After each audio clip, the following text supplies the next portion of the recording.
Good morning, good afternoon, good evening, wherever you may be. I'm your humble host, Mr. David Null, also known as Hawkeye Two Feathers. I greet you with love, honor, respect that you deserve, and deserve even more than that. I'm making this sort of rather quick video. Um, Another one of those angel messages, if you will, and it's like a lot of people. And first off, I want to make this comment. This is in no way in disrespect to anyone else or their beliefs or what they think about the subject I'm about to discuss. This is my opinion, and I'm just here to give people another way of thinking, or maybe tripping something in their brain that will somehow make sense to them or resonate with them.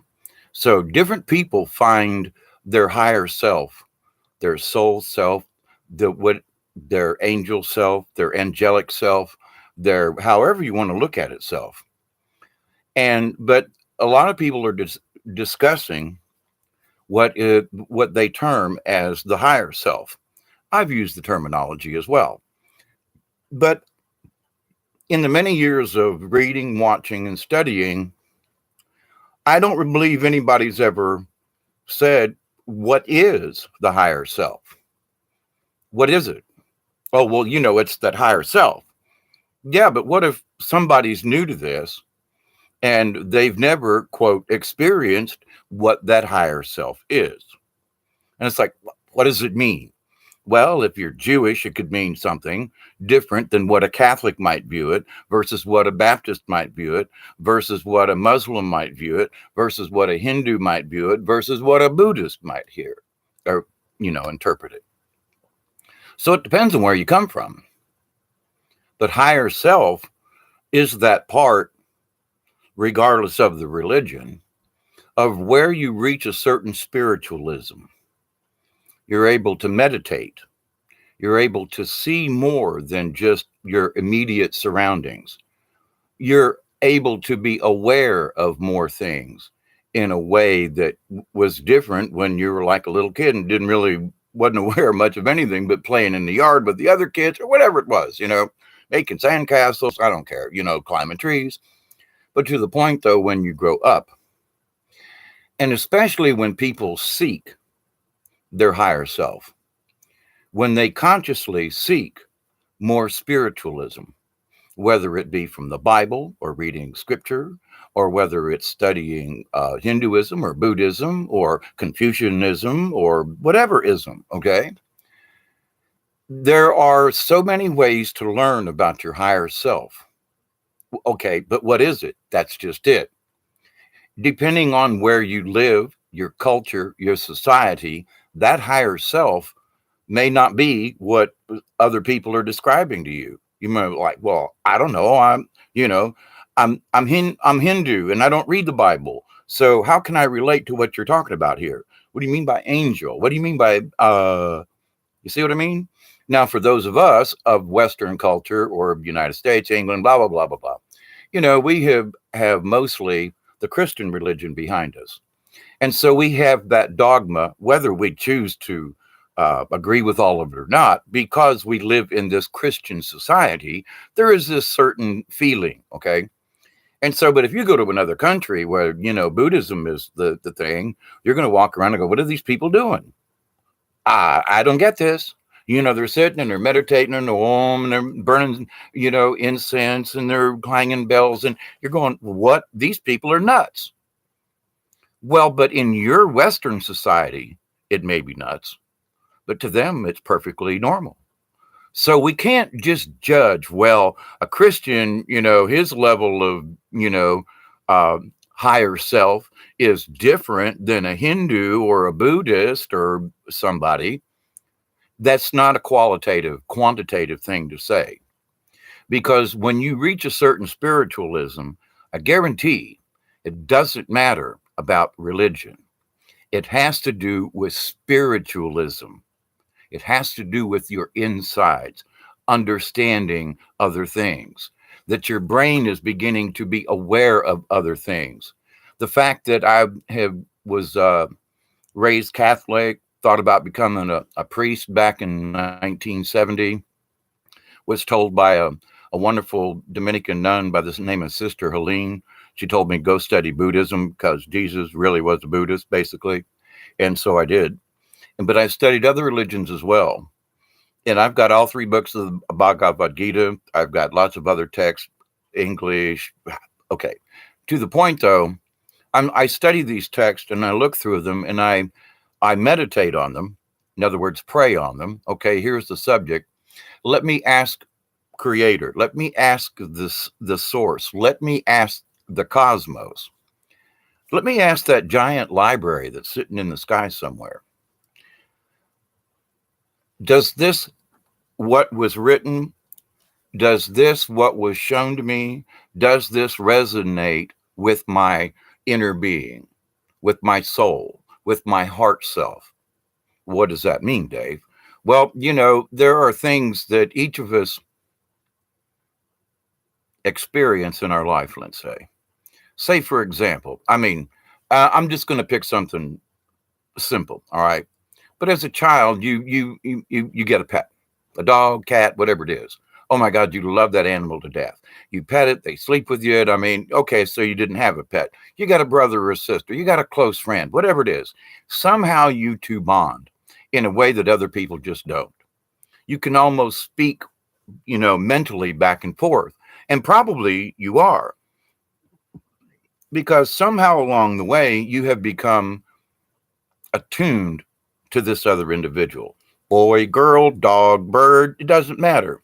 People bond with different things, and it's okay. Some people say, well, I bonded with my dog. What do you mean? Oh, that's weird. No, it isn't. It's because that's part of your higher self. That's where it begins. Now, it's not just a love for an animal, but the animal brings out that higher self in you. There is something when your little dog, I had a little poodle dog kind of thing about this high, little poodle dog, okay, little white thing, but was muddy all the time. She followed me in the swamps. She didn't want to be primed and proper. She was not a poodle dog in the sense that she was like, oh, I'm going to sit on your lap. Nah, she was like, come on, let's go to the woods. Let's go get in the canoe. Let's go swimming. Let's go. And I miss that dog terribly. But the thing, though, that what the dog brought out in me, especially at a time when I was really having a lot of issues physically, she brought out in me, here's this little poodle dog that has the heart of a Great Dane. Well, actually, I've seen some Great Danes that were chicken, but to the point, though, she didn't know that she was a little dog. She didn't know she couldn't do these things. Her heart was as big as the moon, or two moons, maybe. But to the point, though, she brought out in me a higher spiritual self because I could just look at the dog and she would like, no, come back, go over here. Or I could, the way I made my face, we communicated back and forth. That's a form of higher self. And you may have had a similar thing, a brother or a sister, maybe it's an animal, but it's that spark of there's something else there. Now that's where I'm going to start this thing, because for every person who achieves a higher level of the spiritual reality, where did it start? Well, it may have started with another person or an animal, like I say. So I'm just trying to give you a basic, what could that feeling feel like?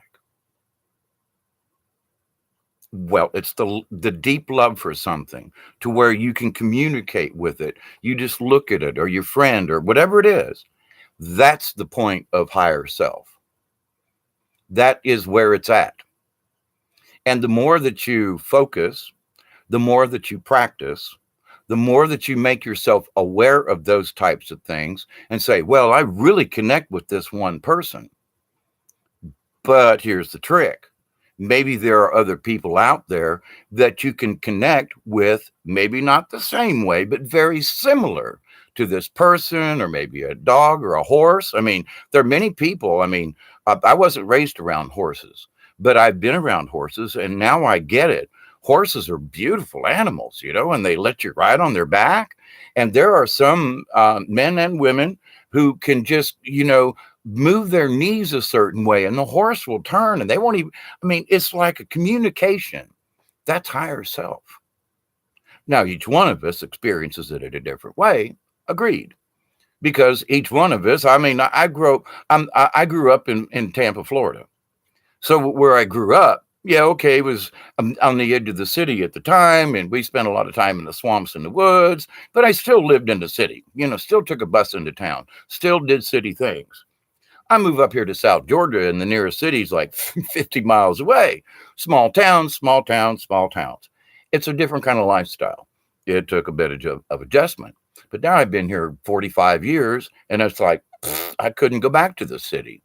So, but what I've learned about, quote, country life and the slower attitude, if you will, of country folk, it's like, well, yeah, it's important, but do I have to do this immediately? Now, if my pump busts a pipe and there's water spurting 20 foot in the air, that's an emergency. But you're saying, ooh, this is really, well, you look around and go, sorry, but it's not the same kind of emergency to me. To you, it's an emergency. To me, it's like, that'll work. That'll keep till tomorrow. I don't have to get out of bed for this. Where other people, and I mean, growing up in the city and so forth, there would seem to be like there's always something going on. And then as the Tampa grew and further north and et cetera, and more people, it just got more nuts. And I was like, okay. And there's cars honking, there's, motors running, the ground trembles from the trucks going by on the interstate all the time. I mean, it's like constant, Now up here where I live, it's quiet. Not all the time, but mostly it's quiet. So just with that atmosphere. So my point in this is that because it's quieter where I live, it's easier sometimes to reach that higher self, to be able to meditate because I don't have as much noise and confusion and so forth. Now, if you live in a city or in the outskirts or something, it may be much more difficult for you to find a really quiet spot to meditate, to really get in touch with yourself. So your higher self may not be the same higher self as if you were truly somewhere where it was really quiet. Go 20 miles out of town, go find a quiet spot, go find a park or something, where there is a lot fewer distractions of all kinds to allow yourself to reach it. But if you're sitting in the middle of downtown and you're trying to meditate and there's all this, helicopters flying over and police sirens and ambulances, unless you're sure enough in a soundproof room or maybe, headphones work or, not necessarily music, but, earplugs, they work. But to the point, there's still the chaotic confusion of all the people and their thoughts. Okay. Now, with that said,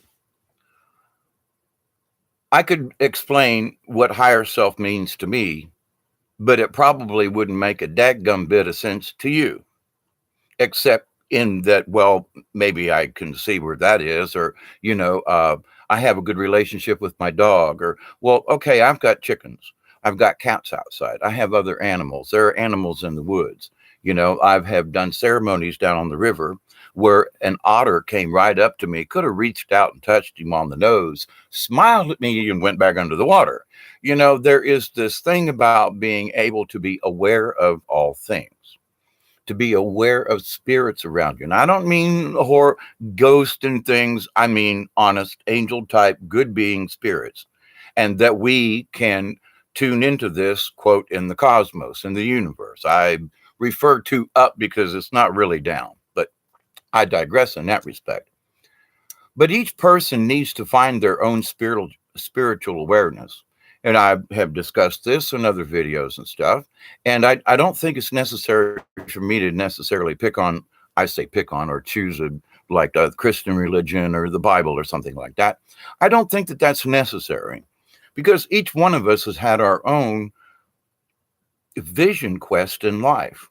Whether you studied Buddhism or spiritualism or New Age things, or for me, I learned about my Native American ancestry and I pursued that path and understood that there was more in Native American shamanism, and that's why I studied it.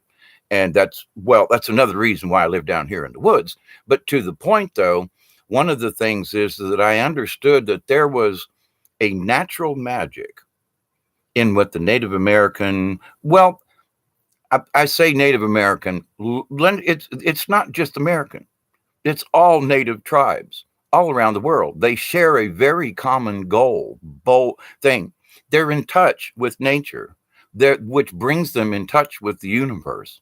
Where most Westerners, Europeans, you name it, just don't have it. And I, years ago, I made a video like, white people just don't get it about Indians, and they don't. Why are they dancing around? Why are they drumming? But it's in respect for Mother Earth. Why are they those savages? Yeah, but which savages drove the Native Americans to almost extinction?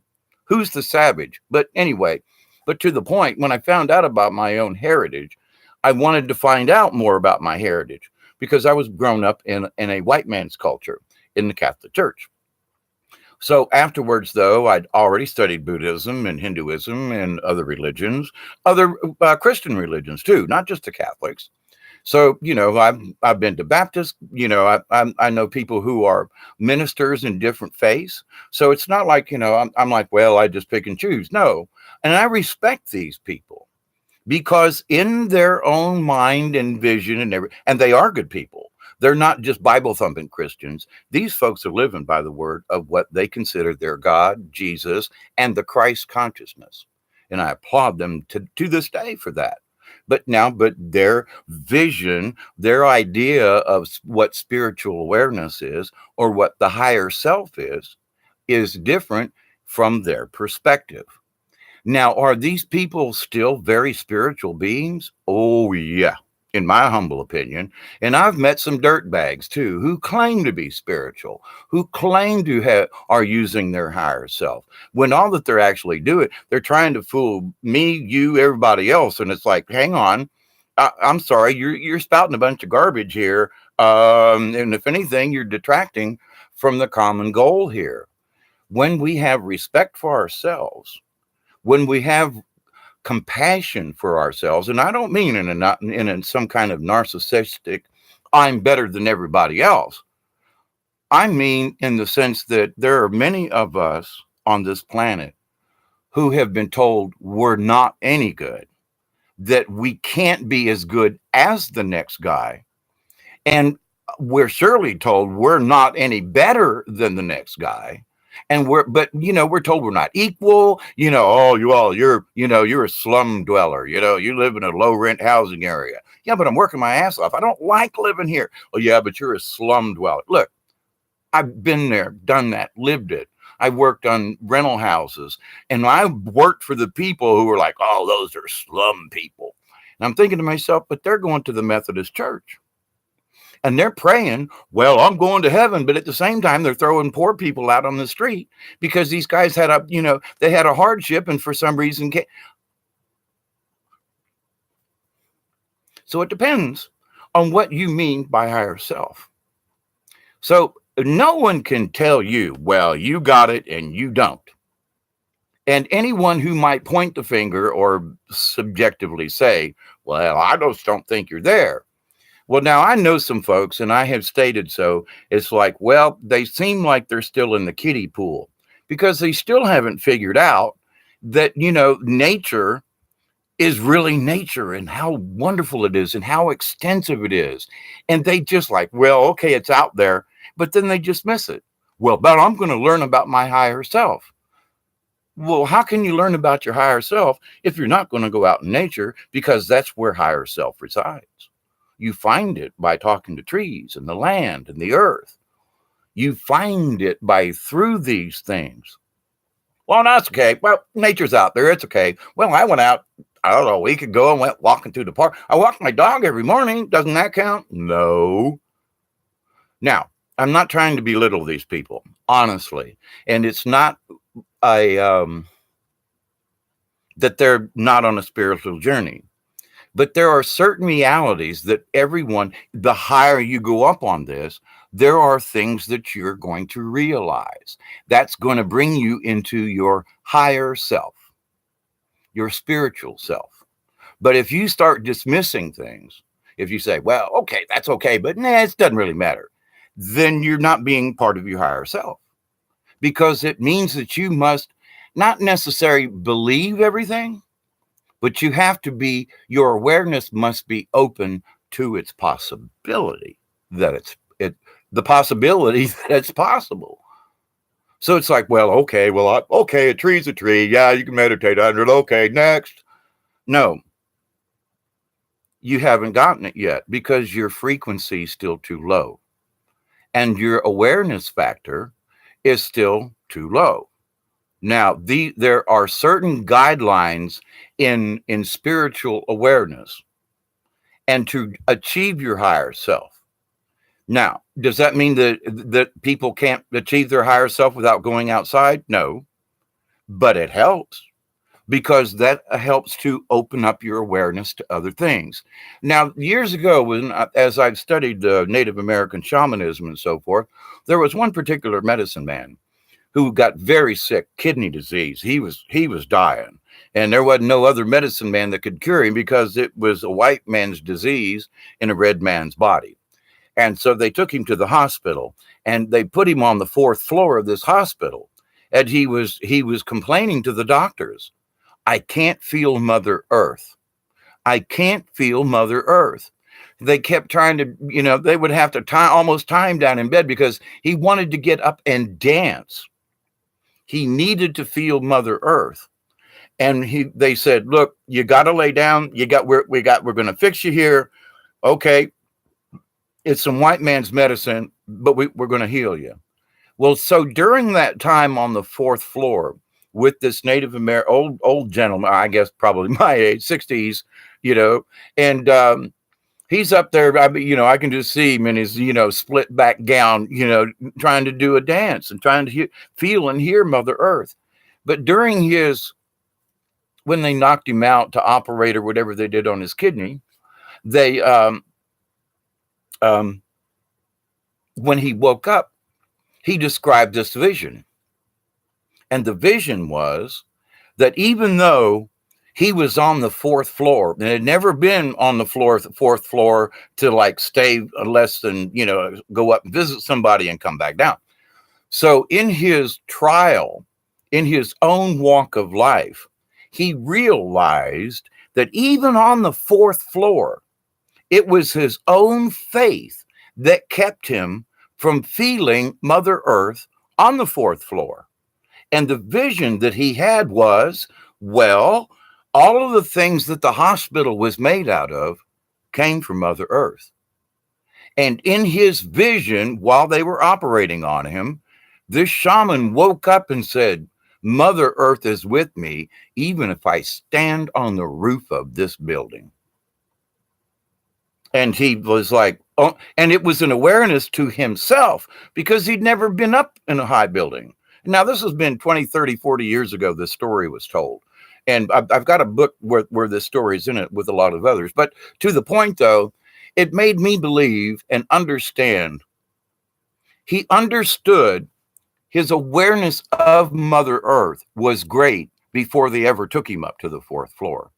But he panicked as a human being because he thought because he was above Mother Earth that he was no longer attached.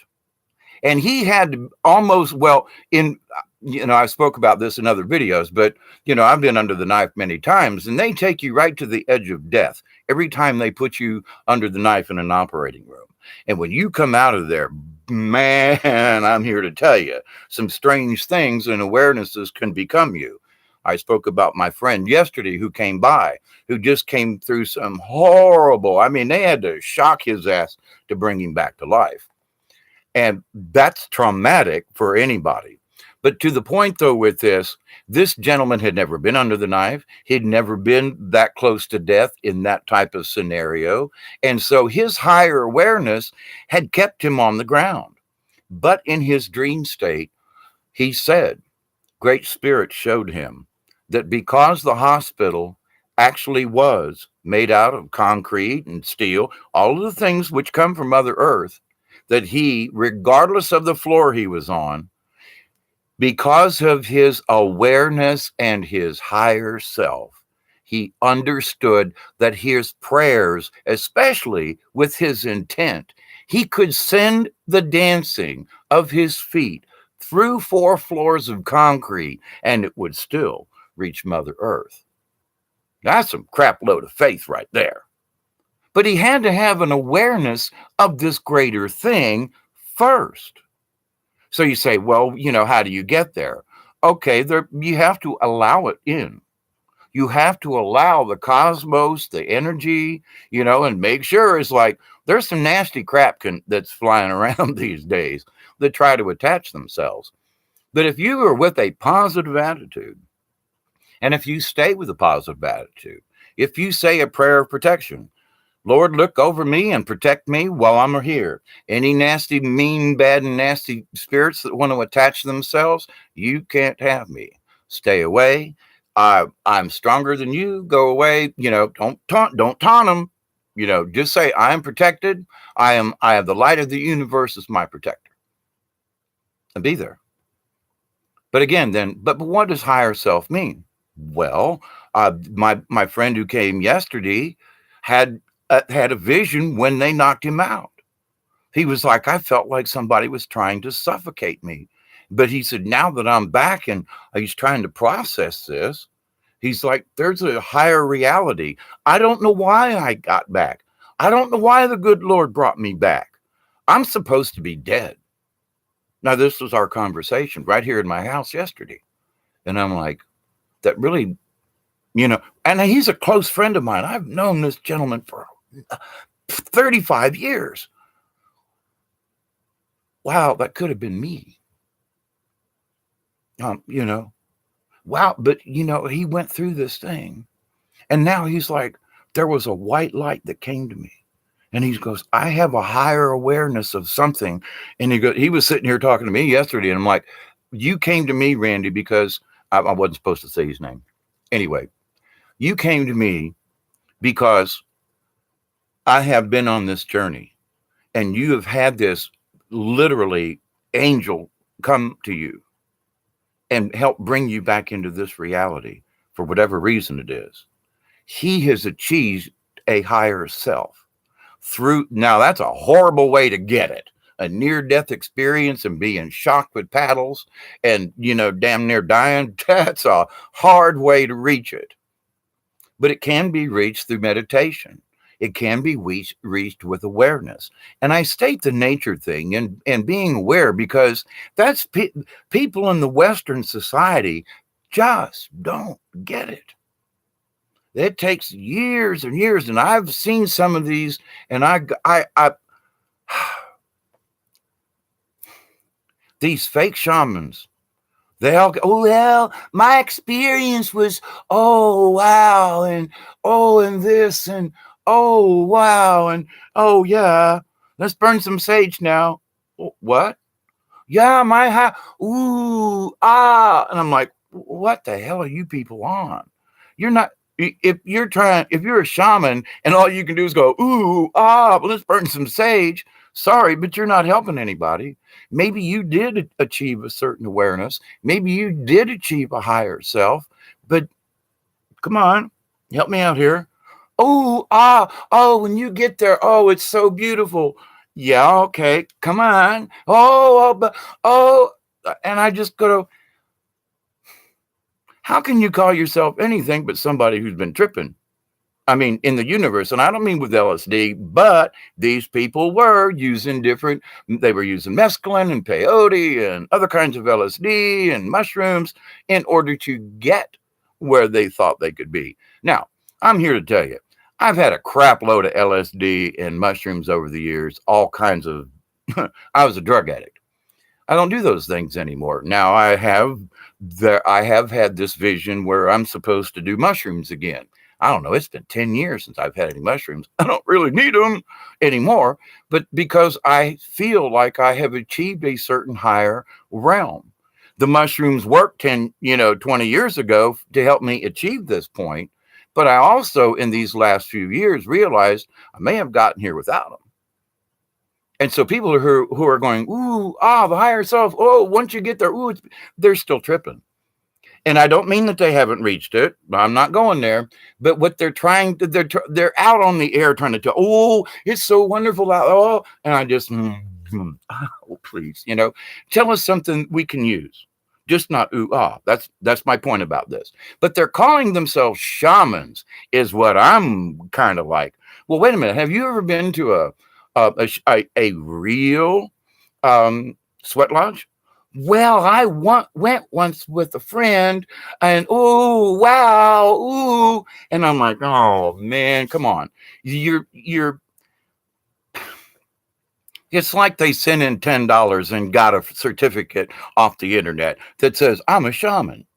Oh, I went to a sweat lodge once, and and I took peyote once with a master, and I'm like, okay, so what did he tell you? Oh, ooh, ah, come on, okay, all right, I've had enough of this, all right. But to my point, though, these people are trying.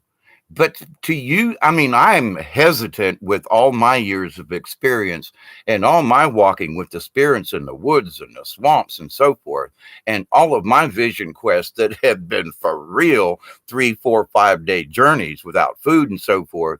And I say, so your higher self is higher because you went to one sweat lodge. And you call yourself a shaman and wish everyone to follow behind you because you say you are. But I'm sorry, but you haven't proven to me that you've even are worthy of taking a shaman's class. To me, it's like I don't think you'd last 2 days if you really went on a sure enough true spirit journey. Now it sounds like I'm beating these people up. I'm trying not to, but I'm trying to bring an awareness that some of these people have stepped into the beginning of this, have seen that, oh my God, there is something else out there. So because they witnessed it once, they consider themselves to be shamans. I went there once. Well, I got experience. Yeah, but what about those of us who have been there hundreds of times and have brought back information to share with other people rather than just going, ooh, ah, it's so cool when you get there. Okay. All right. Enough of that. I'm really picking on them. But there are a few folks out there, not many, but there are a few folks out there. And it makes those of us who have actually put the time in, that have went out and bled on the earth in ceremonies, who have been hours and hours and hours at one sitting in sweat lodges, who have meditated for days. And now, does everybody have that opportunity? No. And here's my point of this. I realize everybody's on a different scale. Everybody, maybe that you've just walked into this. Maybe at some point you have taken hallucinogenic and you have seen the other world. It's very real, by the way. But there are those who keep talking about, oh, we're going to take this Ayakasha stuff and we're going to and unless you have a guide, I strongly suggest you don't, because then you don't know what you're seeing. You wander. Unless you have a guide, if you just want to go get high and trip, okie dokie, you'll see all kinds of things. But if you're really intent on wishing to use that hallucinogenic to get you to a higher self, to a higher plane of thinking, then you should 99% have a guide, at least until you understand where you're at, where you're going, what you're seeing, how to protect yourself when you're out there. Too many people, woo, I'm going to take ayahuasca and everything, woo, woo. But they didn't have a guide. So they're coming back with all this, well, I top 10 to the Akashic record. No, you were high. You were tripping, because nothing what you're telling me have, all of us folks who have spent years at this, you're just babbling. To those of us who are sitting on the sidelines. Now, I'm speaking up about this because I want people to understand. Be careful. It is there.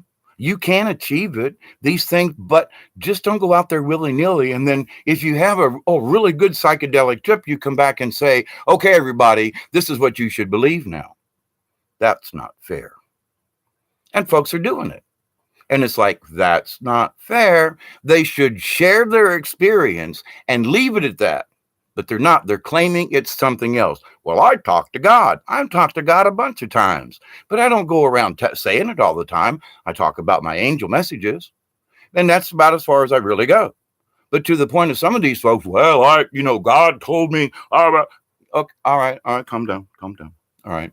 You were very, very high on a very strong hallucinogenic, and you had no one to guide you through your journey. Be careful, please. And I'm telling other folks, they have good things to say, but you must take it with a grain of salt, please. They're trying to tell people this is what it is. I've been there. I've seen it. I'm okay. How many? 3. Okay. Now, at some point, sometimes I want to pull rank and go, when you can do it 600 times and come back and tell me something and explain to me what you saw, what you felt, what you did, not this, ooh, it was really cool. Sorry. What? Right. Thank you very much. If you can go out there and do this 600 times, how many times have you been out into the wilderness and allowed the Spirit to come to you and save you or protect you for 3 or 4 days without anything in the wilderness? Then you understand what a higher spirit is, because you've allowed your awareness to expand beyond its normal parameters. And you don't have to have drugs to do that. So I just want to say, be careful. Many folks out there trying this stuff. And they look, I have offered for folks who like, you know, when you do that, okay, I'll be your guide. I would. But at the same time, oh, well, I don't need a guide. I can take this stuff and I'm spiritually aware. Sorry. Anybody who walks into that foolish is going to get hurt. You have to be careful. You have to have respect when you go into the spirit world. When you go into these higher realms, you think you're just going to go up there and monkey around? Okay. No, there's respect in all things. So now I know I'm picking on these folk. I'm picking on these folks because their awareness has started, but they wish to tell everybody else that that is the only answer. That this is it, and that's that. And nope. I'm even sitting here now saying, listen, any religion can achieve a higher sense and a higher self. Any religion, it can. But these folks are like, whoop, this is the only way you're getting there. And I'm like, hang on, you can't do that. Because you have to respect all peoples of all realms, of all religions, of all societies. They're missing the one major point of this higher self. You're not aware of everybody else. You're only aware of yourself or your little group of folk. Now, there's nothing wrong with that, but can you expand beyond those people? Because in order to truly achieve your higher self, the really much higher self, you must include everyone, all beings, seen and unseen. Well, I saw a couple of them, they talked, okay, fine. But how many times have you sat down with the spirits for 3 or 4 days and walked with the spirits? Well, I did it one time. I was out on the mountains and okay, fine. But all right, that's really good. And I do mean that. I'm not trying to be a butthole about this. But please stop trying to convince everybody else that you're the king, that's it. Please, please, please. There is so much more to this. Can you achieve it? Absolutely. But you got to take in all the awareness of all things. Even the fact that you can stand on Mother Earth 10 floors up, if you know what you understand, if your awareness is there. So I think everyone can achieve a higher self. But those folks who think, I'm already here. And no, you're not. I'm sorry. But I have been around very holy people and I don't even hold a candle to these folk, you know, and it's like, and I'm just saying, I'm here to help everybody achieve this higher self. But if you think just because you took an hallucinogen a couple of times and you went out sat on a mountain that you're already there, no. Please. You're a tenderfoot in this, and I mean that with respect. In the old days, somebody who went out into into the west from the east, and they went out into the desert and riding a horse. The first year or two, the guy's a tenderfoot. That's it. You may be on the Santa Fe Trail, headed to enlightenment, but you're a tenderfoot in this. Just simply understand that there are many layers to this higher self. And many people, just in general, I'm really not picking on. If you think out yonder that I'm picking on anybody in particular, nope. I'm just saying this in general. There are folks out there who are doing this, and I applaud them for looking. I applaud them, but they need to bring back themselves. I mean, because I'm 66 years old, and I've been on this journey for 50 years. And it's like, okay, so someone who's just started this 2 years ago has all the wisdom and all the experience that someone like me, not necessarily me, but I know of other people, Native American and otherwise, who are true shamanic people, who understand more about this higher self even than I do. And I'm still learning. But for folks to come out and say, well, been there, done that, I got it. As many years as I've been at this, I still don't have it. I have spent all these times learning to be a true shaman. I've studied plants. I've studied plant medicine. So there are folks out there who are claiming they got the answer to it all. They're tenderfeet in this. And take it with a grain of salt, please. Do they have something to offer to you? Maybe. But just keep in the back of your head, these folks are new at this, quite simply. And it's like, should you, if you go to a hospital and you're going to have open heart surgery, do you want the intern to do it? Or do you want the guy who's had 10 years experience as a heart surgeon? Well, so if you're going to be looking for someone to help you with your higher spirit, do you look at somebody, oh, I just started this. I took ayahuasca and now I'm, hang on. You're still an intern at this. There's nothing wrong with interns, but you must look further than, well, I did this once, so therefore hang on. Because in this self-awareness, you got to be aware enough that, you know what, maybe I should not be putting myself out there like this. Maybe I should describe we should all describe what we feel and how we got there. But to infer that that's the only way to get there, please stop. Because even in my discussions with folk, I always say, pick your own path. These are suggestions. These are pitfalls. These are things, blah, blah, blah, blah, blah. Let me see if I can enlighten, strike something in your brain that will, hit you right here and go, damn, man, I think somehow that made sense. That's all. That's all. But see, a true shaman, that's what they do. They're like Yoda. Okay, seriously. Like, youngling, huh? And they speak in riddles, much like Jesus did in a parable or something. And the apostles were like, what the hell is he talking about here?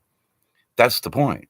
When your awareness grows beyond where you think you are, and even though you may think you got it, there's still more out there.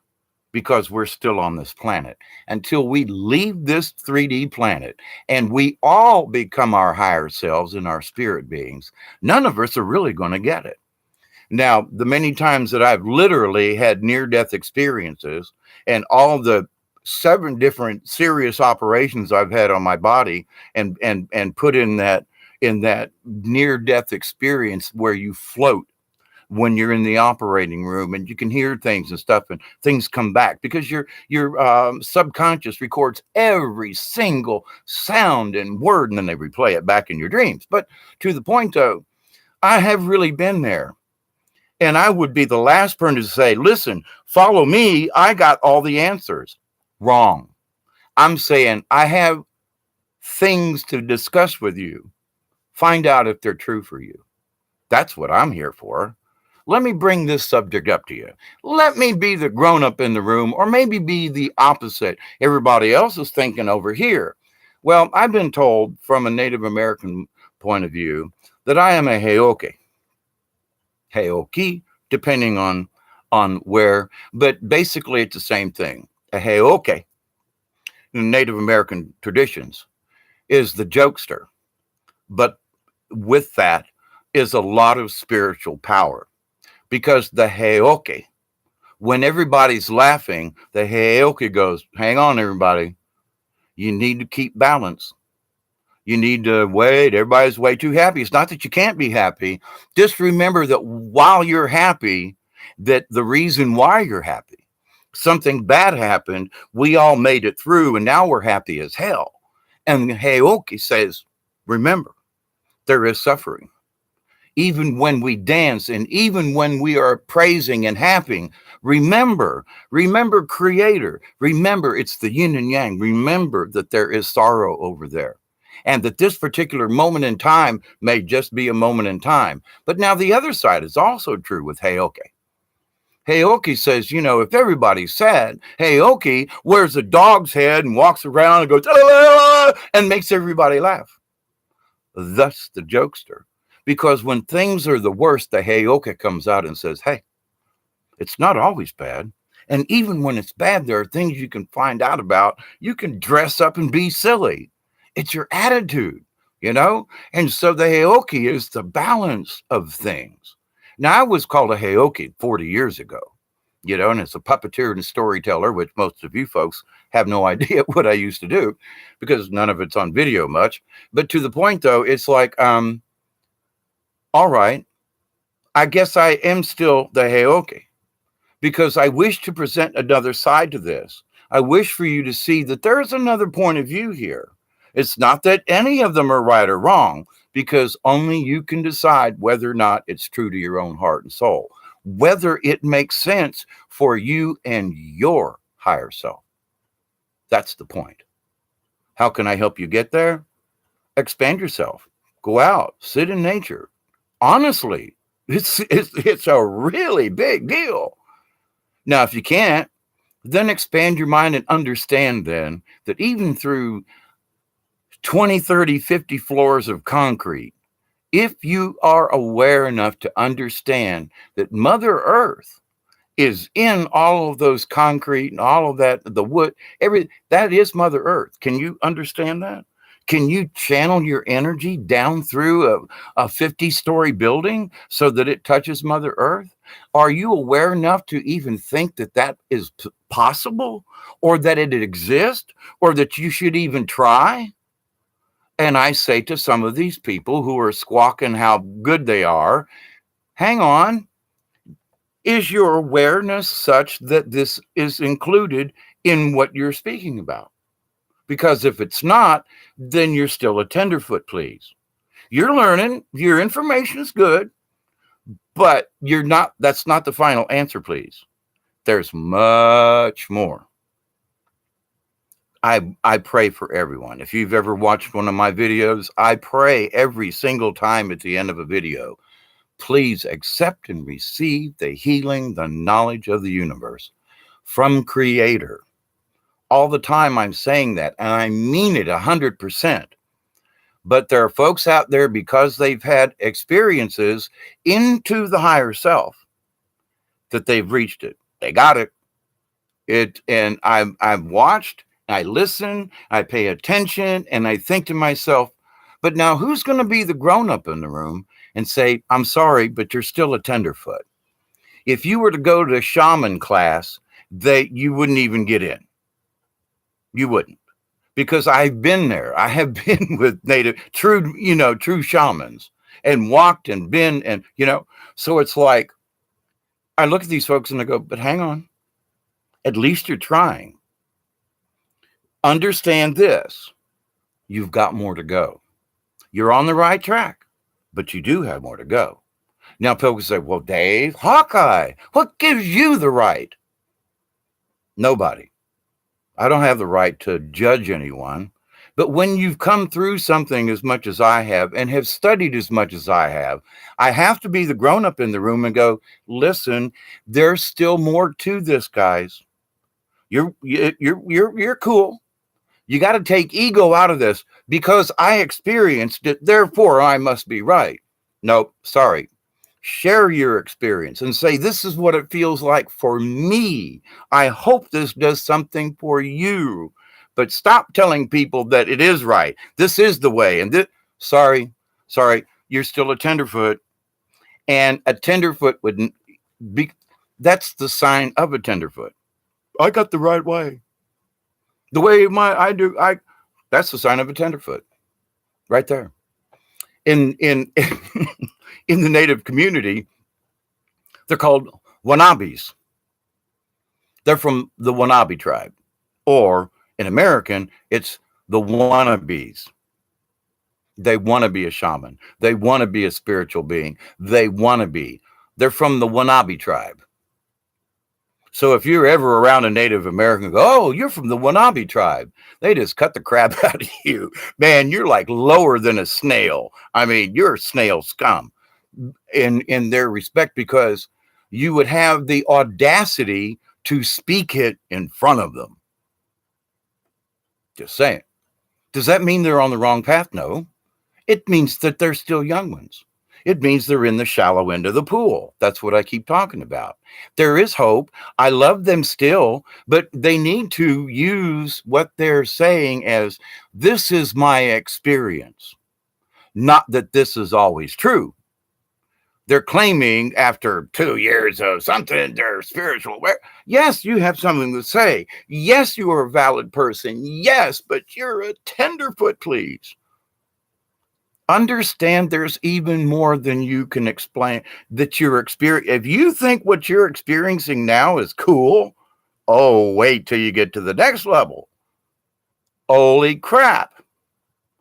Wait until you allow the spirits to take care of you for 3 or 4 days without anything. And that you walk out of the jungle by yourself and go, crap, what the hell was that? A true spiritual journey, a true medicine walk. And different people can experience it in different ways. But my point is that, wow, I'm there. Sorry. You're on your way. Yes, I full-heartedly agree. But please take your ego out of it. Because I have trouble having these conversations. But was getting kicked around this evening. Dave, you got to tell some of these people, please. You know, you gotta be the grown-up in the room here.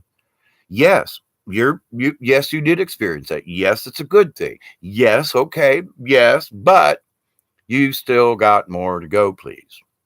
Don't know, oh, well, I'm there. Ooh, we got it all. Ooh, this and that. See, as soon as you start spouting that off, that shows your inexperience. Because a true medicine man wouldn't say a word. Well, you know, tell me how. You don't deserve me to speak to you. That's what I was told.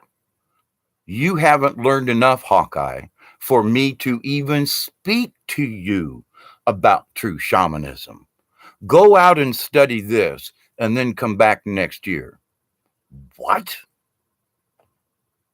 So folks who are doing this, yes, you're doing good. Yes, most of you, I feel, are on the right track. Yes, you're teaching each other. Yes, that's all good. I applaud you, but understand that those folks who are true shamans would laugh at you. I'm not, but I'm going to be the grown-up in the room and say, please understand you've got more.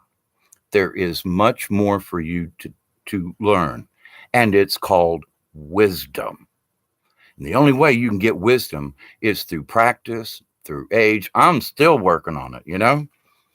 But I get kicked in the pants by Creator to have these grown-up conversations with people because I do want everyone to understand. I do wish everyone to achieve their higher self.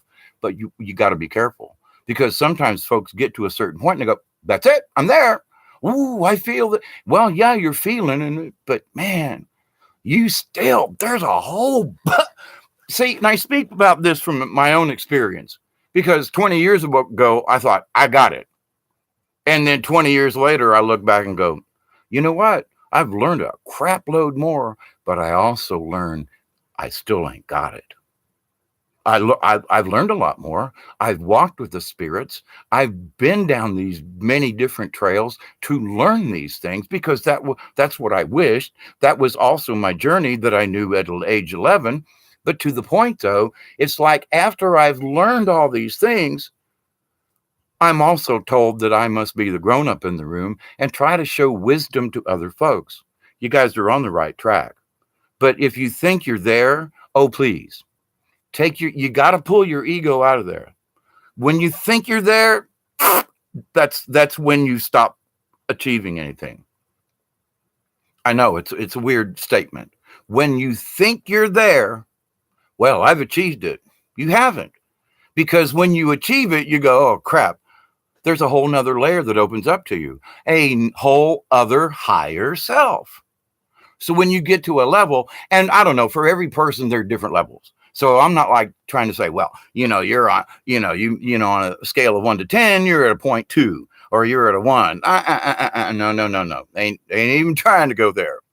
But the thing is that when people think I got it, that's where wisdom kicks in and you go, oh shit, I don't really got it. Because then this other window opens up and more of the universe expands and you go, oh shit. And then you say, well, okay, I reached another point. And every time I've said it in my own lifetime, I've realized, quit saying it. Because until I die physically and I'm out of this 3D world, and I've been there several times. So I realize there's no way I can try to explain this to everybody. But I can try to give you examples and pinpoint and little hints along the way. Should we keep achieving it? Absolutely. Are crystals helpful? Yes. Does smudging help? Yes. These things are all helpful, but simply because you've done them a few times doesn't mean you're there. Just because that's just it. If you think you're there, you ain't. For every time you think you've achieved it, you're not. Because that's where you have to leave thought. You don't ever achieve it until you become your angel self again. Then you're gonna when you become an angel, when your own self achieves that death of this 3D world, and you look back, you're gonna go, oh shit, was I so wrong, And I'm not picking on anybody. But for every person who is looking for spiritualism and looking for that higher self, it's there. Keep your spirit clean. Stay on a track. Stay with compassion. Honor. I've watched some of these folks, and there are hundreds of different channels and things and places where I hang out and look. So it's not like I'm picking on anybody. I'm not, okay? But there are folks out there, not necessarily in our community, but out yonder, that are beating their own drum, I guess would be a way to put it. Like, ooh, come follow me, boom, boom, boom, boom, boom. No, one of the issues that I had about doing videos was, this is not a cult. Dave Hawkeye is not a part of any religion. I am the religion of no religion. I am straight to the source, straight with Creator. We are all in touch with these beings at all times. It is our own self-compassion. It is who we are inside that matters. I keep talking about core values. Oh my gosh. And some of these folks who are preaching good things turn around and bitch at somebody. I mean, literally like point their finger. And I'm like, hang on. If you're of such higher moral value or whatever, then how you're picking on one of your, your teammates here? If you're going to pick on somebody who's an asshole. Don't pick on one of your potential buddies over here. And this is what I've seen. And I'm like, well, hang on here. All right, you can disrespect me. You can call me a butthole. And I'm talking about, call me that. Okay, you can disagree with me. Fine, but I still respect you. I still love you because we all have to learn these things on our own. What I discussed may not fit with you. But at the same time, just don't take, well, oh, I got this, now I'm there. That's where the mistakes are made. Now, every one of us can achieve these higher realms, every single one of us. But we got to keep honor. And I spoke about this in a previous video here on YouTube. And the more I've looked around, even in these last 2 weeks, folks are dishonoring one another. They're dishonoring family members or friends or potential folks in the chat room or something. And I'm like, what?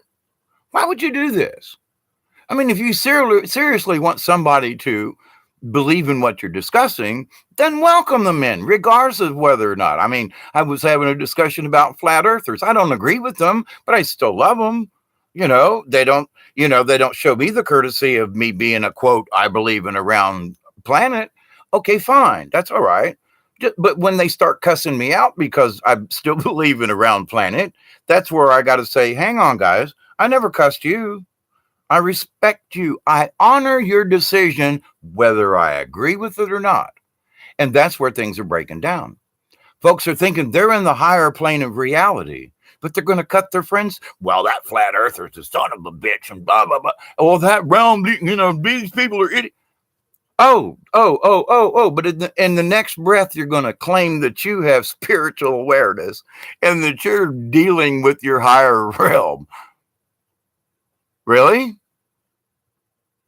Okay. All right. If you say so. But that's my point. It's taken me years to get to this point. Coffee, please. Oh my God, I've been at this an hour. I'm trying not to look at the chat room over here. I see you guys over there, and creator blessings and all from the universe, you folks. Honestly. And I don't think I'm picking on anybody that you may know, but that's not the point. This is one of those conversations that just has to be said, I guess. There are things that I can look. I have 2 Bibles sitting right over there, by the way. The Bhagavad Gita is sitting upstairs. I've got Chinese and different kinds of things. And there are sometimes I'll pick up the Bhagavad Gita and I'll open it up and there'll be a certain passage that clicks with me. It clicks in somehow with my higher self. And it's like, yeah, well, that's not the Bible. Oh my God, that's some kind of foreign hokey pokey religion. Doesn't matter. What was ever said made sense to me and helped to increase my spirituality. So I include all religions, except witchcraft. We're going to leave that one out. But even in some pagan traditions and things, pagans have gotten a bad name, by the way. A true pagan would never sacrifice anything except himself, by the way, or herself, by the way. So anyway, and a pagan is not a witch or a Wiccan. A pagan is a pagan. With that said, though, the Catholic Church stole paganism and turned it into the Roman Catholic Church, by the way, just saying. The thing that they left out is what the pagan old religions, which is similar to any type of Aboriginal tribe, for example, Native American or South American, Aboriginal Indians, or, the folks in Australia. I mean, we're talking Aboriginal, sure enough, people of the land. They have a spirituality that other folk just don't have. Go sit with them. Go live with them. Go talk with them. Go eat with them. Go pray with them. Understand from their point of view. And if you say, well, I don't know, those people don't really matter. Well, then you're not really aware then, are you? Because you have to accept these other things. They have things to teach you. And people say, oh, they're a bunch of savages. No, we're the savages. Well, I'm sorry, I'm not the savage, but Western culture are the savages. African tribes, South American tribes. What's wrong with tribalism?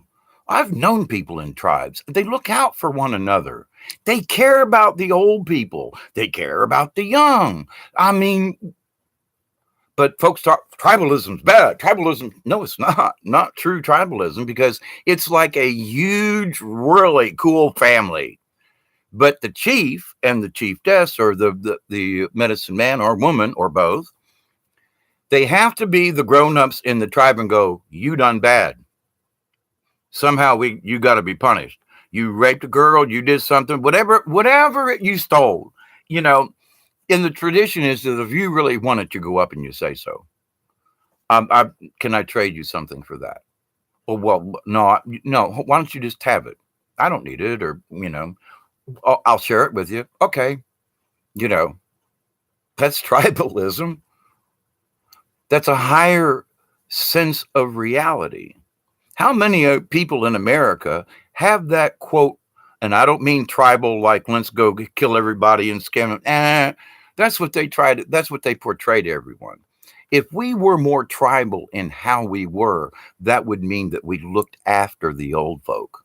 We wouldn't stick them in homes and let them sit in chairs all day. We wouldn't be cruel to the young. The folks would take care of the young, wouldn't stick them in some kind of preschool and only see them for 2 hours a day. No, it's a whole different ball game, a whole different theory, a whole different higher reality and a higher self. It's an understanding that white Westerners are, well, and other folks too. Western tradition, let's just say, versus a tribal or a natural native culture. We don't have it. I look around in society and I just keep praying, and folks are waking up. I keep giving credit where credit is due. I see people waking up everywhere, but simply because you woke up doesn't mean that you've achieved that absolute higher level of reality. You've still got work. We all do. At 66 years of age, I still got stuff I'm learning. They're still taking me off on missions and things and dropping my ass back down here going, Dave, now you got to talk about this. Even though I was in the middle of something, they made me stop and do this video right now because it was important. And I'm like, okay, I don't ask why. I just know that somebody out there needs this information. Someone else needs some clarification on this. We can all achieve it. We need to help one another continuously. If you see somebody straying off the path, tap them on the shoulder and go, not so loud. You're being a little egotistical over here. Pull it back. You got good information. Just pull it back a little bit, please. Be the grown-up in the room. We need to be grown-ups to each other and go, hang on, you got a really good idea there, but just chill a little bit. Let what you've learned settle for a little while. Because there's stuff I've gotten, and if I were to go speak about it right away, I'd look like a frickin' clown for sure. Because I have to take the information and mull it over for a couple of days. Kind of ruminate like a cow chews its cud. And then I go, well, there's a point I hadn't thought of. Well, that's a something. What about this? And there's another, what about tradition? Oh, and it all ties in together. So, and I have no notes. Creator gives me these messages. They give me these topics. And because I try to be as spiritual as possible, I'm doing this extemporaneously. I hadn't planned on this conversation. But all this information is my 66 years of learning, and I wish to impart whatever wisdom I may have. Come on, guys. I say I'll hold your hand. If someone wishes to go on a spiritual journey and they need a guide, that's what I mean. I will hold your hand. I will be your guide if you need to be. If anyone asks my permission, could you help me, Hawkeye? I would absolutely agree. Under certain conditions. But those conditions, I'm afraid, would have to follow certain parameters that all us shamans at some point or another had to go through. You can't eat for a day before you do this. What? Sorry, but you can only have a little bit of water. What? Well, I'm used to having, a gallon of water a day. Well, sorry, no water. Now you're going to have to sweat some. What? Yeah, you're going to have to sweat the poisons out of your body. Well, but you didn't give me any water. I know, because if I gave you water and then took you into a sweat lodge, you wouldn't sweat the toxins out. Do you know about that? Well, no. Well, okay, then I've been there. Please.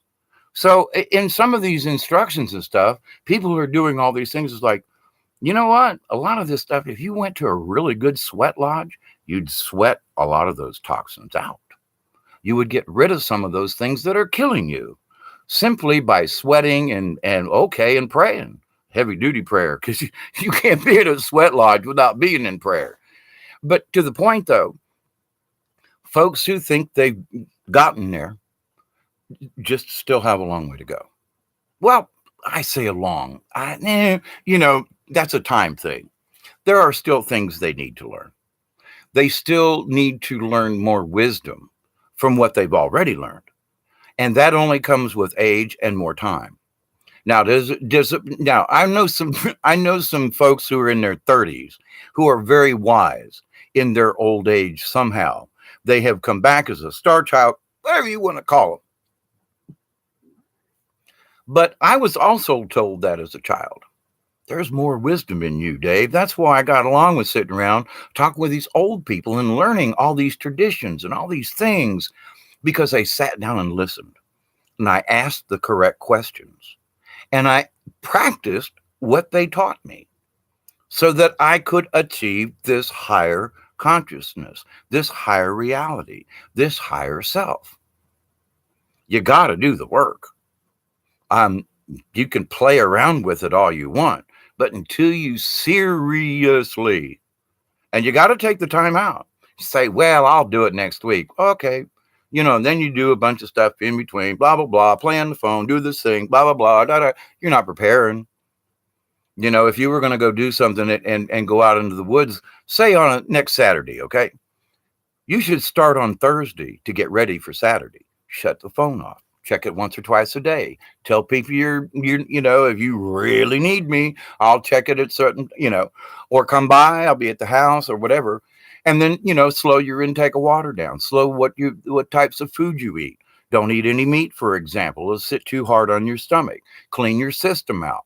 Why? Because if you want to achieve a higher realm of reality, these are certain physical things you need to do so that your body and everything can do this. Do people understand this? No.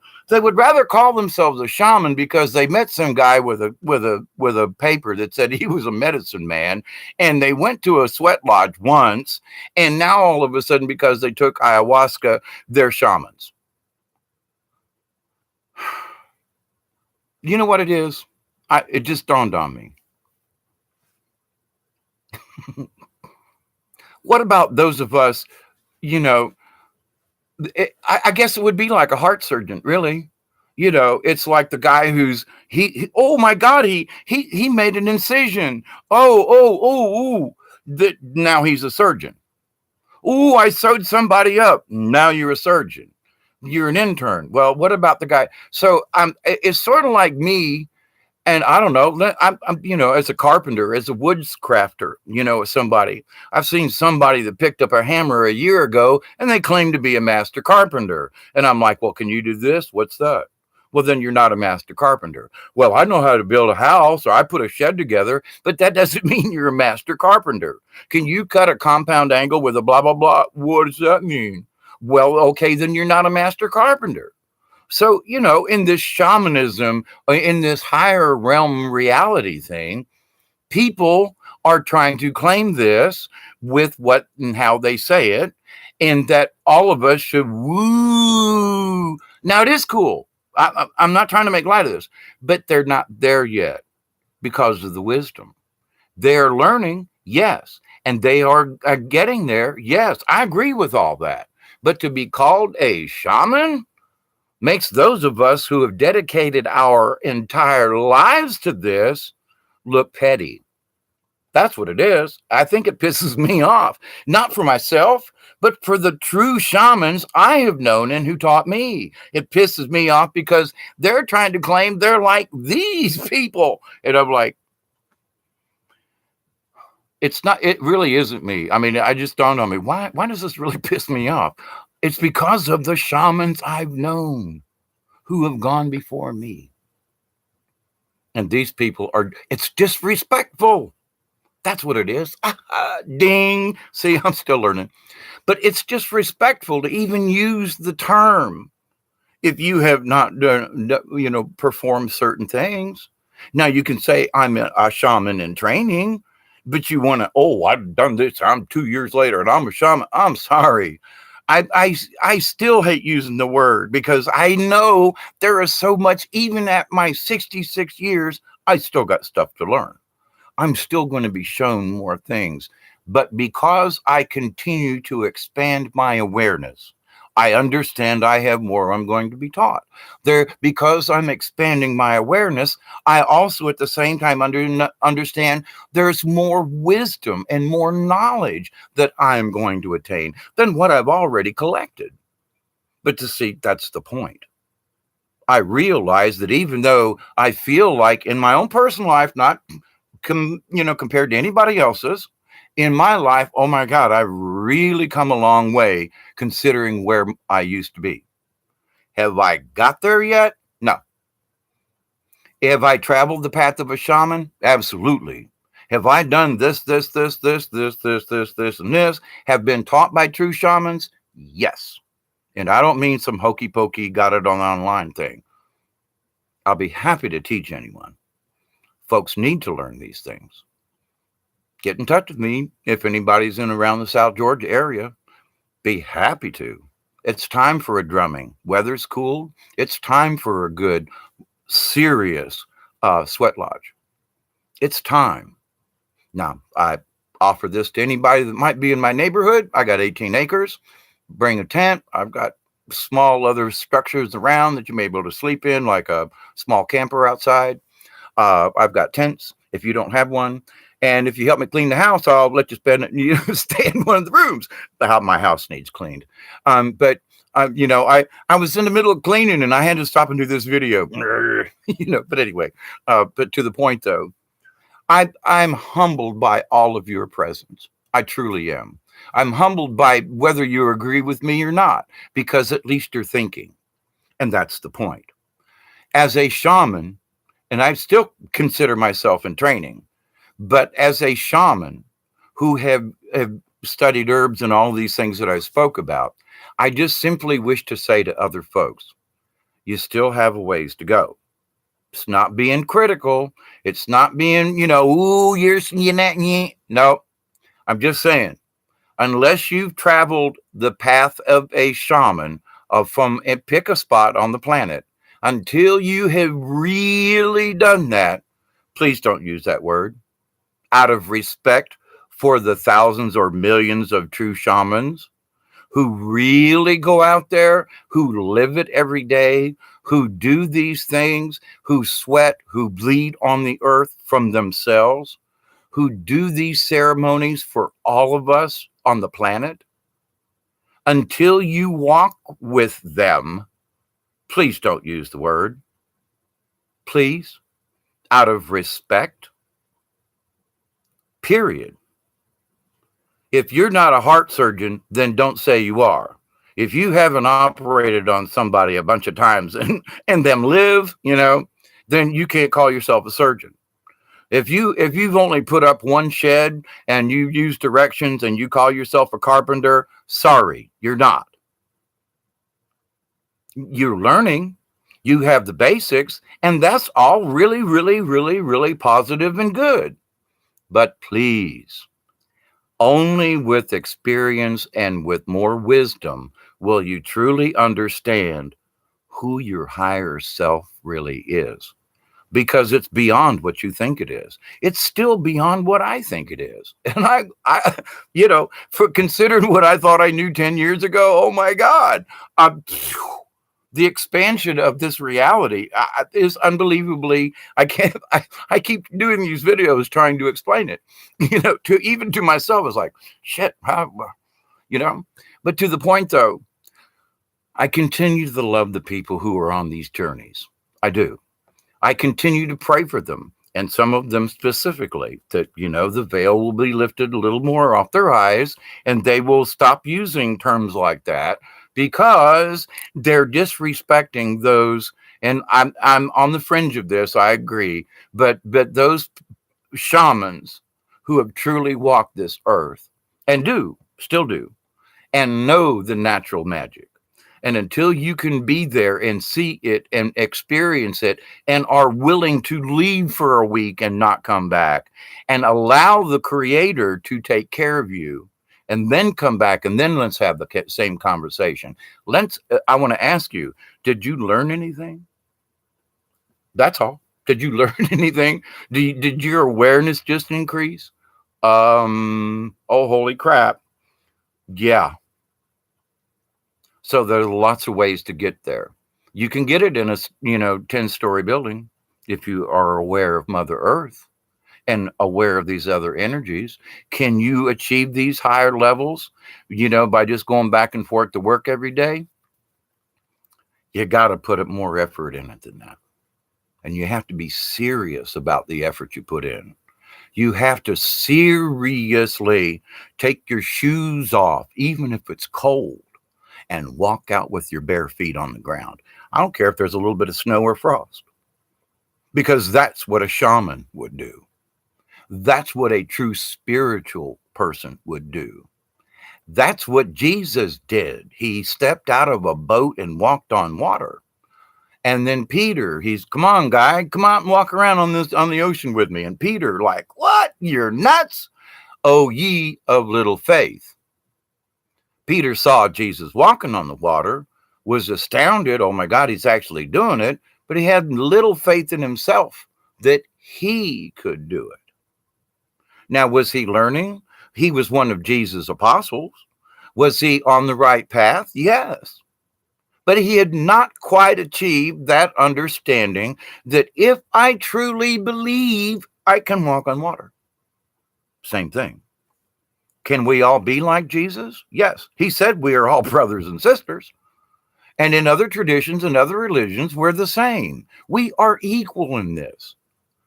Now, I'm 66 years old. I've learned all these things. I have to be the grown-up in the room sometimes. I don't like it. I would rather talk about other things at times. But for those people and it has nothing to do with age. There are people my age who are claiming to be shamans who just got a paper off the internet. And I'm just as pissed at them for using the term because they obviously don't understand what it means. Oh, I'm a heart surgeon. I got a certificate. I'm a master carpenter. I built a shed. No, please. Just understand that. That's what I mean. Have respect for those of us who truly have achieved a higher realm of thought. Because until you can walk in my shoes, then you can't understand what I'm trying to tell you. And I'm saying, hey, come, I'll show you. And it's not my shoes, it's the shaman shoes.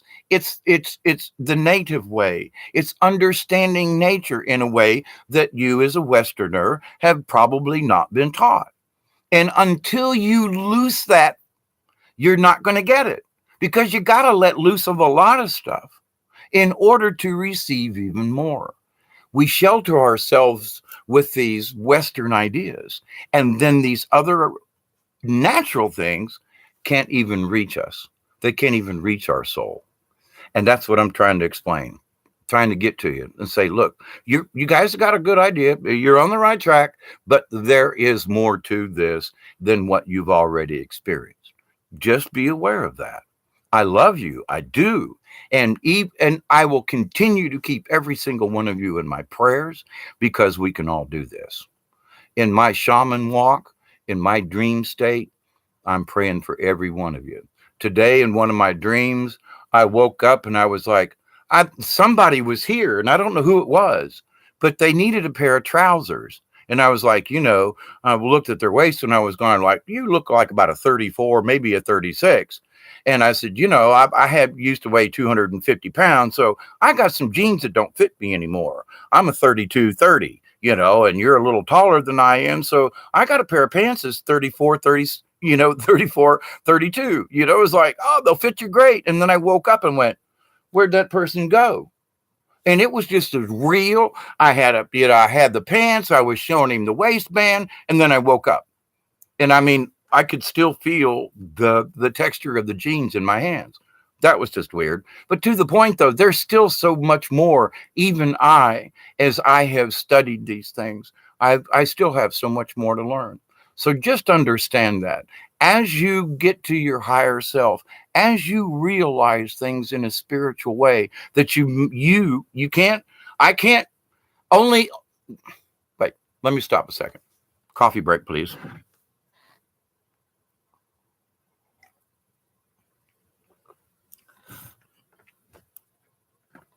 I realize I'm doing a little bit of double talk here. How can I compare myself to someone else? Well, I don't until they start comparing themselves to me. When they start claiming they're spiritually aware and they've done this and that, and blah, blah, blah, blah, blah. And I go, okay, where are you in what I have studied for so long as a traditional shaman, not just American, but around the world? And you wish to use that terminology and that you're in the same category as these other people. I have to be respectful and go, I'm sorry, but you got a little bit more to go.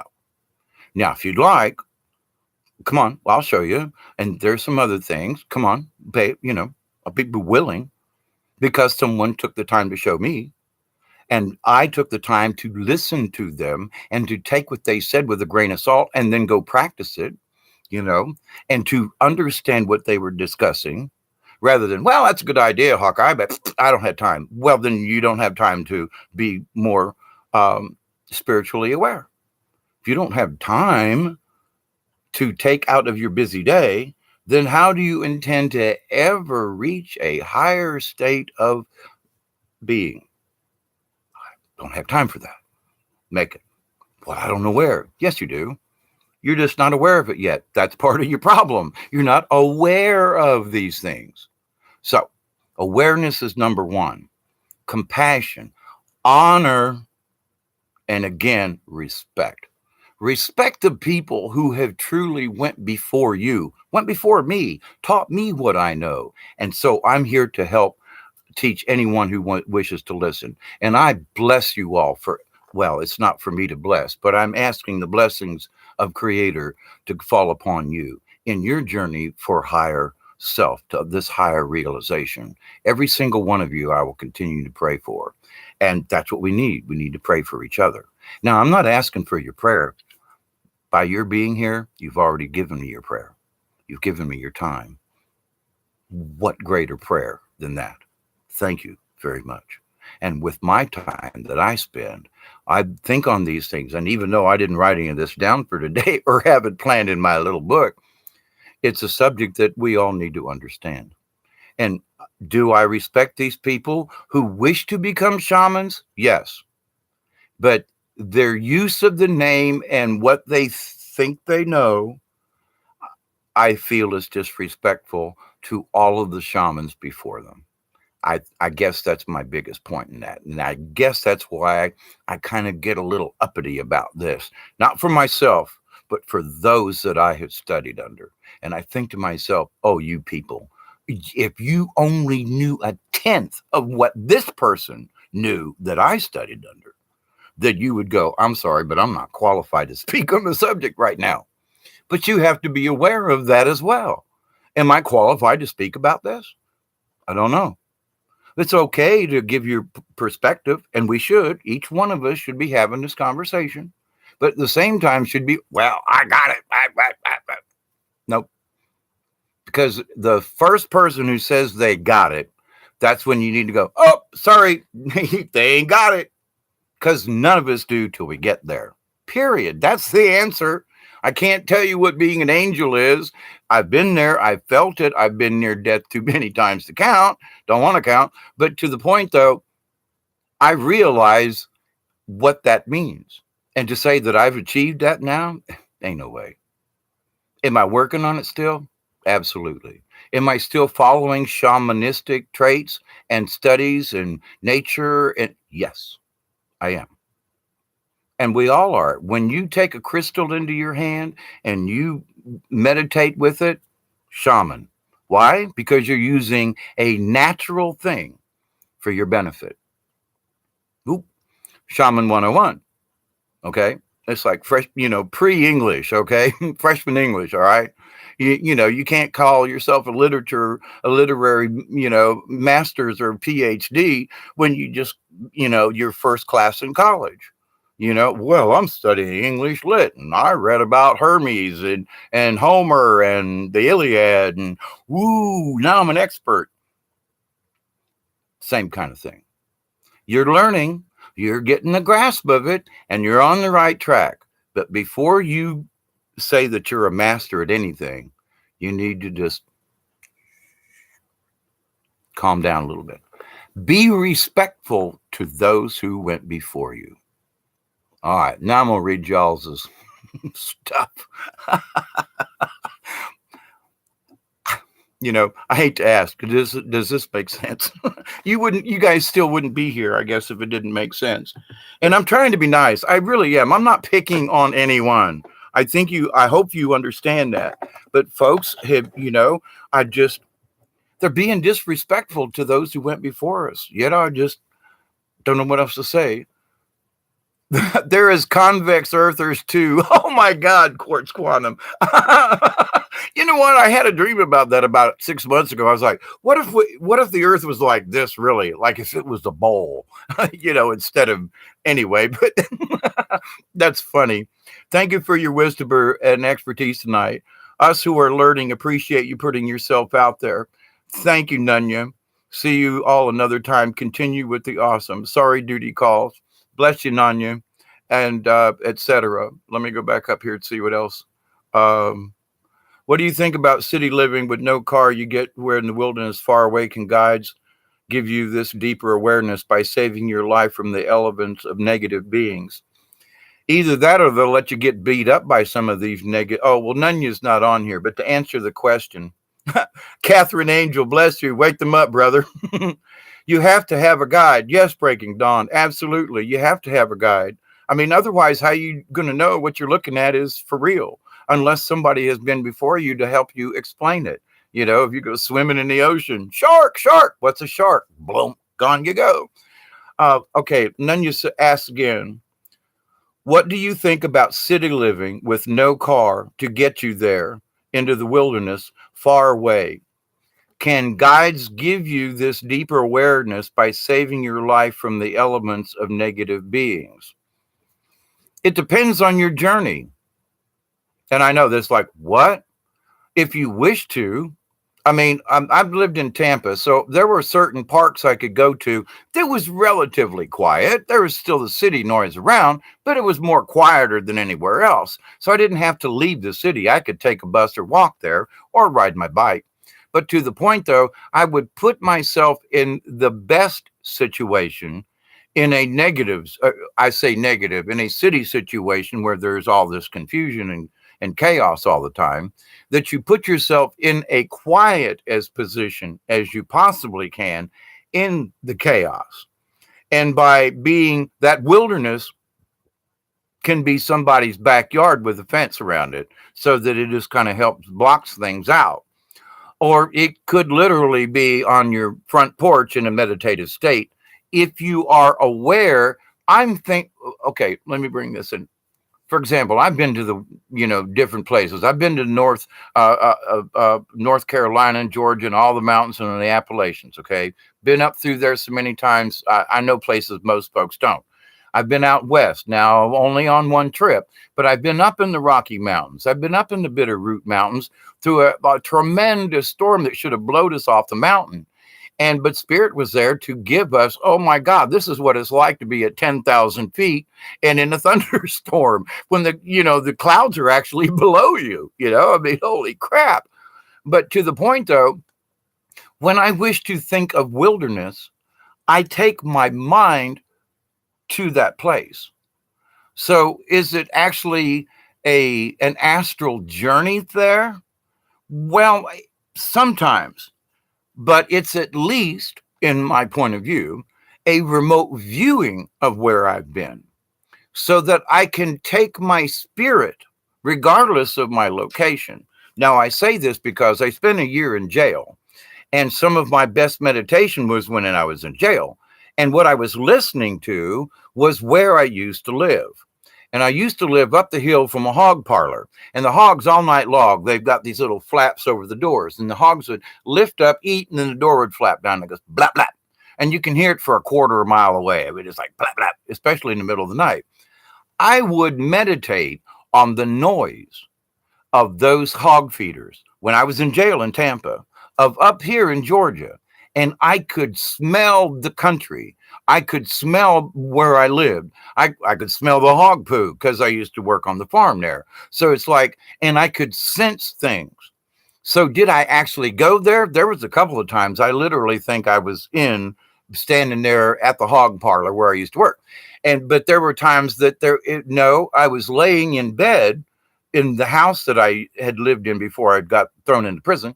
And I could hear them up on the hill like I did when I was sleeping. And so I transferred that wilderness to my own reality. So now, if you could have been to the mountains one time, but you can, if you allow yourself to remember what it smelled like, remember what the air felt like, remember what it looked like when you were up on the mountain and looking down in the valley. Remember that, because your subconscious has that information. Allow that to come forward and you can be in the wilderness. But can you do it the first time? Most folks can't. But now if you've practiced a little bit with,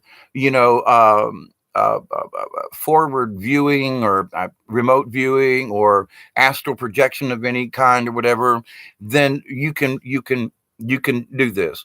But you're not focusing particular. Well, for me, I did focus on a particular place, but I wasn't focusing on a particular energy.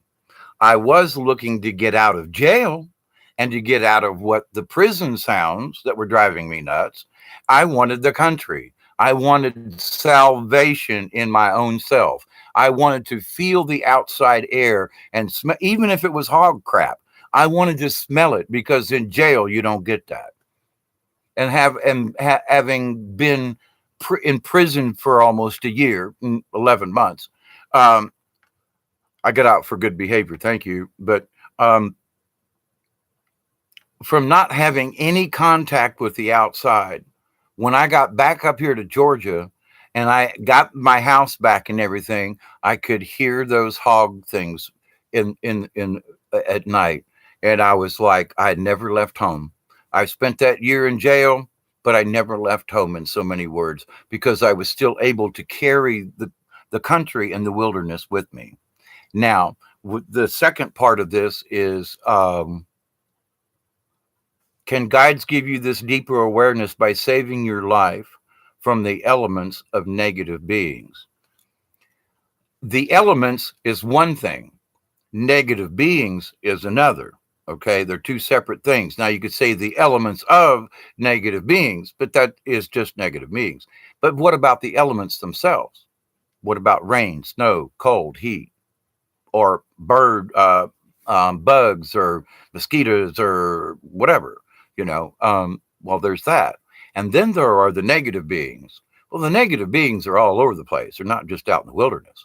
So you need to protect yourself more in the city because there's so much chaos there. So find a wilderness spot in your head, whether it just be a park or whatever, meditate on that and meditate with the idea that Creator is always your protector, because Native Americans understand this. Creator is always their protector. Even if they get killed, they're still protected because they know their spirit's going to go on. So it's like, well, what do you mean by protection? What do you mean by salvation or whatever?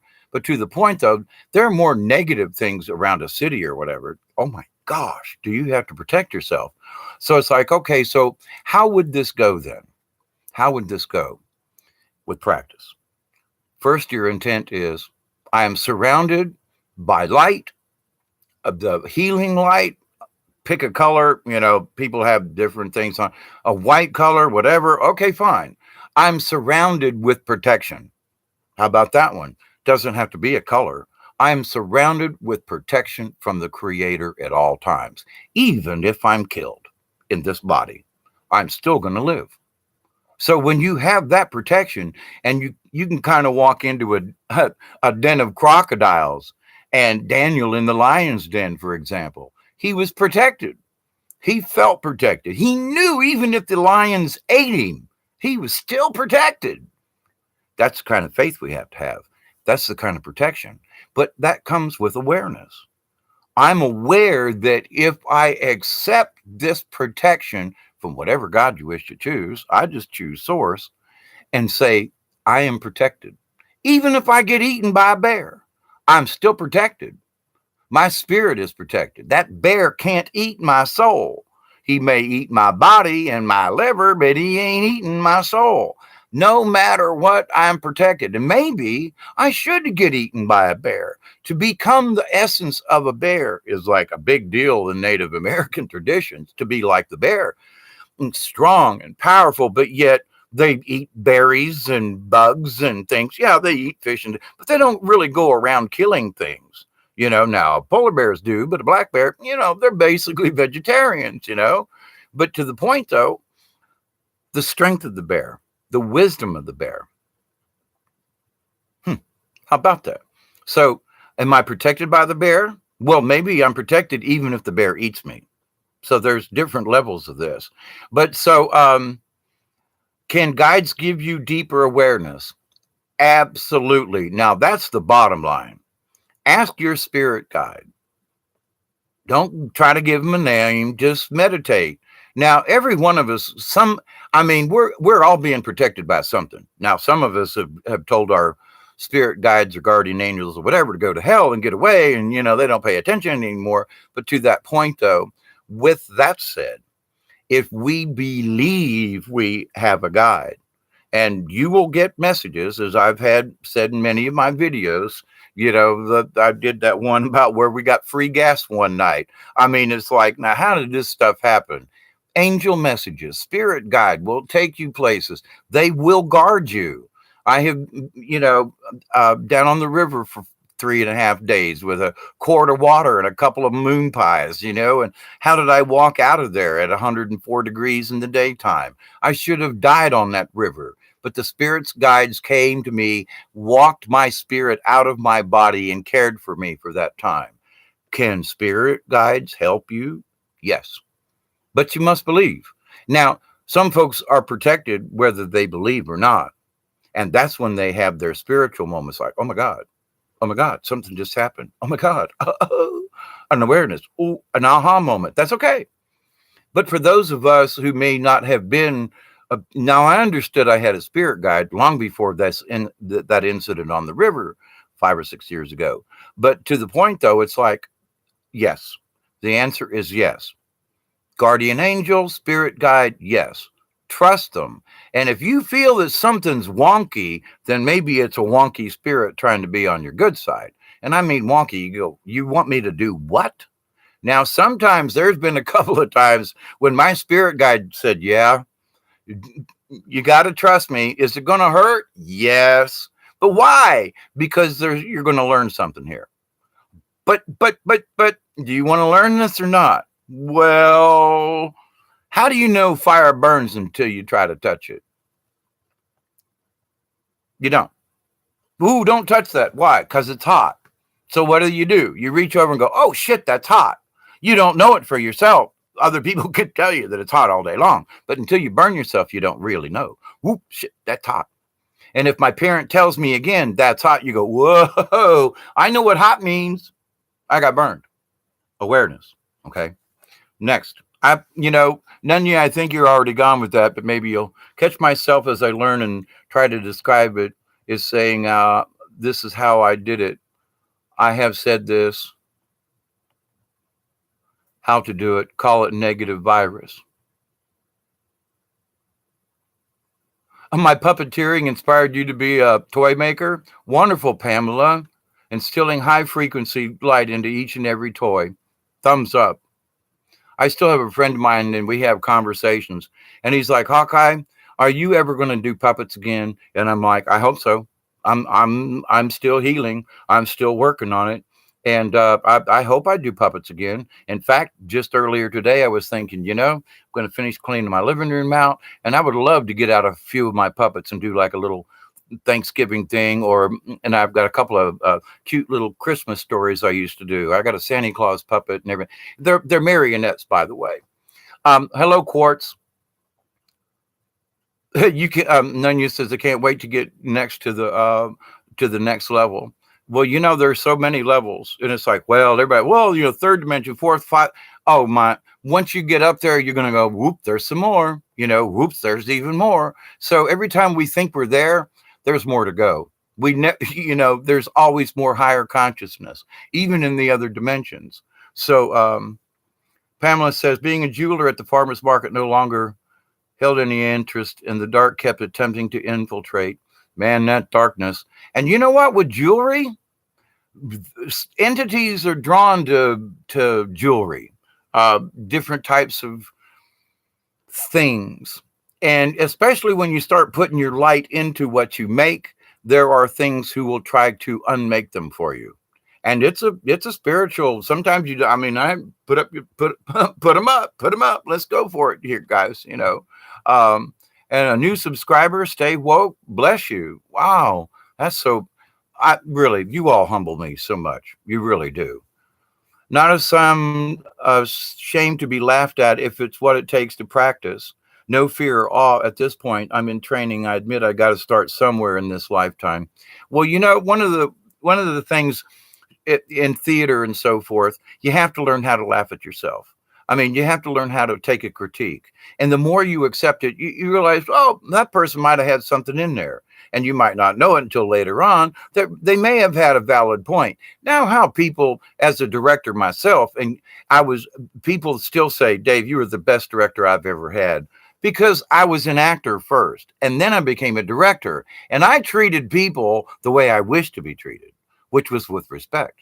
You may not understand what I'm talking about. It's my job as director to help bring that out of you. Where other people go, you're stupid. You don't know what I'm talking about. You're not following direct. Stop that. That's not directing. That's being an ignorant butthole. But anyway, but to the point though, for each one of us, you got to start laughing at yourself.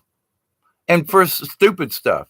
And somebody say that might have pissed you off a year ago, but okay, but that's sort of the self-work. When you can find humorous things about yourself, and I don't mean pick yourself, well, you're a dummy, you're an idiot. No, stay out of that. But do you do stupid things to the day that you just like, oh man, that was really dumb.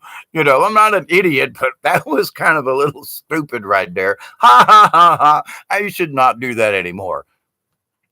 Versus, which was what I used to do at one point. Ah, damn it, Dave, you stupid shit. What did you do that? And then the spirit touched me and said, you're being negative with yourself. How can you achieve anything further if you're going to pick on yourself? Can you laugh with yourself or do you laugh at yourself? There's a difference. Laugh with yourself. Oh my God, that was just plumb silly. I was silly to do that, but I really shouldn't do that anymore. Okay. Versus, wow, Dave, you're silly. You're stupid. That was dumb. Nope. Got to stay out of that. So our own self-critiques need to be a positive self-critique, by the way. Higher self, Quartz Quantum says, higher self is not allowed to interfere with our lives. We have to take the initiative to listen to it. Yep, some of us, though, get knocked out, dragged out, and put next to death to be shown that it's there. That's the near-death experience, by the way. Just saying, there's another point of view in that. All right, coming down. California has the hot spot this year for many. Yes, let's send out a prayer to those poor folk in California for whatever reason they have had their fire. Now, down here in the South, we burn every fall, every spring, winter to get rid of all the pine needles and everything. It's called control burning. We do it all around the world. Okay, the Aborigines do it in Australia. That's what we do.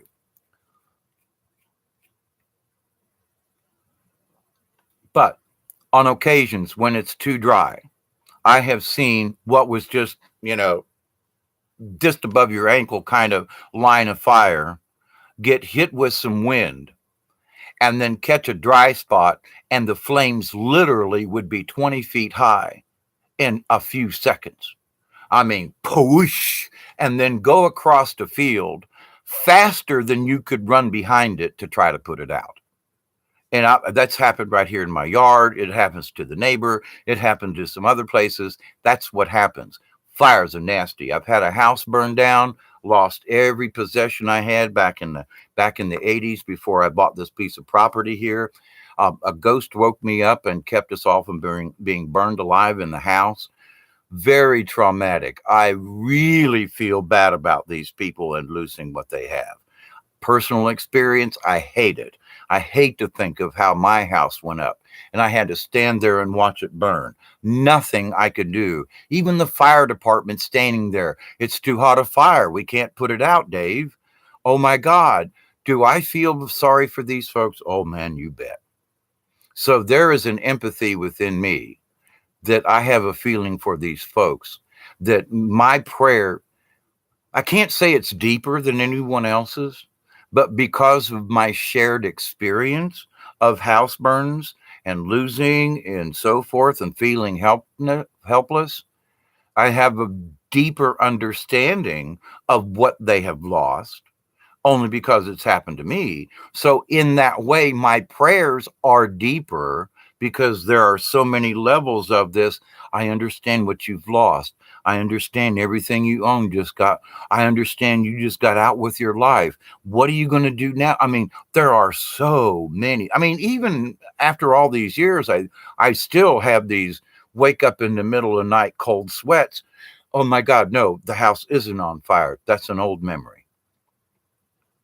Scared you shitless. So yes, please, let's all, regardless of where you are with your prayers, I'm not saying that you don't have empathy. I'm just saying that because of how I watched my house burn and all the loss, I just understand it from their point of view.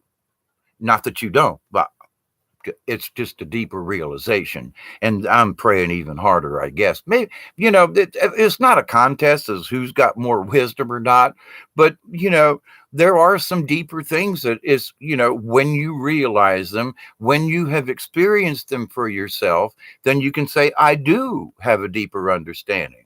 Well, I don't want anybody's house to burn down, but when you have your house burned down, you get it. And I don't want anybody to lose their house. That's not the point.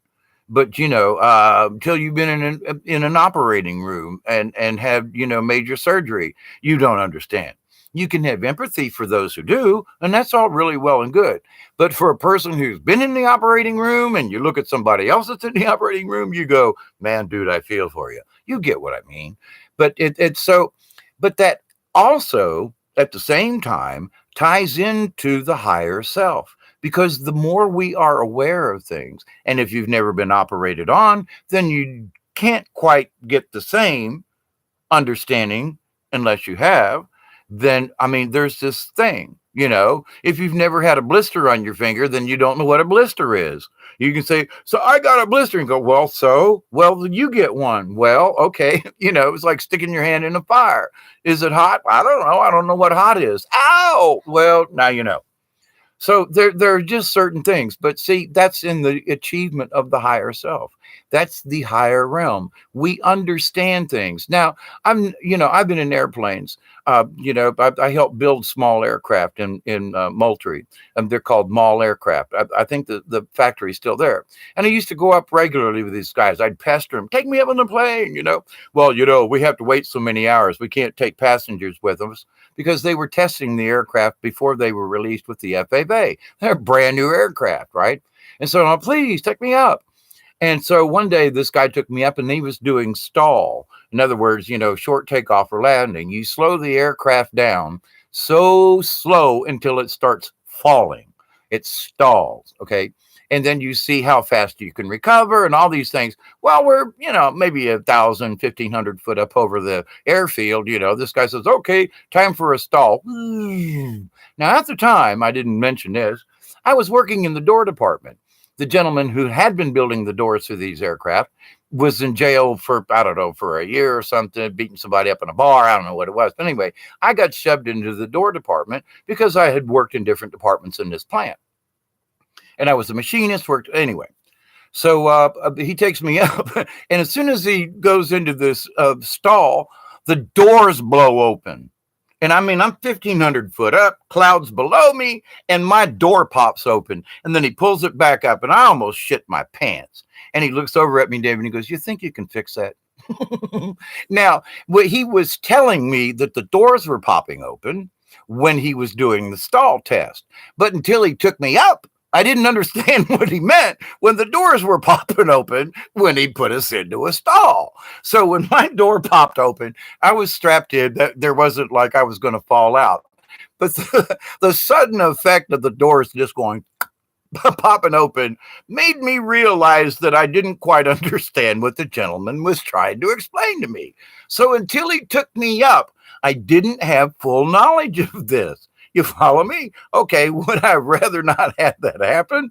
But a couple of days later, I said, "Look, you got to take me up because now I think I fixed the issue." Okay, I went back through some things and blah blah blah, and it had to do with how I fit the door onto the plane versus how the door was built. There were two separate things. Building the door is one thing; making it fit on the plane without the door flying open was another. So, so he says, "Okay, let's try your doors out." Took me up, 2,000 feet. Went into the stall, boom, no doors popped open. He was like, "Good job, Dave." And I said, "Look, if it happens again, let me know." Oh, I will. But so to the point though, had I not learned that, had I not been into the experience of being 2,000 foot up and go into a stall and have the doors open, I didn't quite get it. What do you mean they're opening? Oh no, they're popping open. Oh shit. It's a little scary, and so they're trying to sell an airplane to somebody and they go into a stall and the doors pop. Please. So with this understanding of higher self, I understand what it means to go into a stall and have the doors pop open. Had he not taken me up in the airplane, it was just all words to me. Make sense?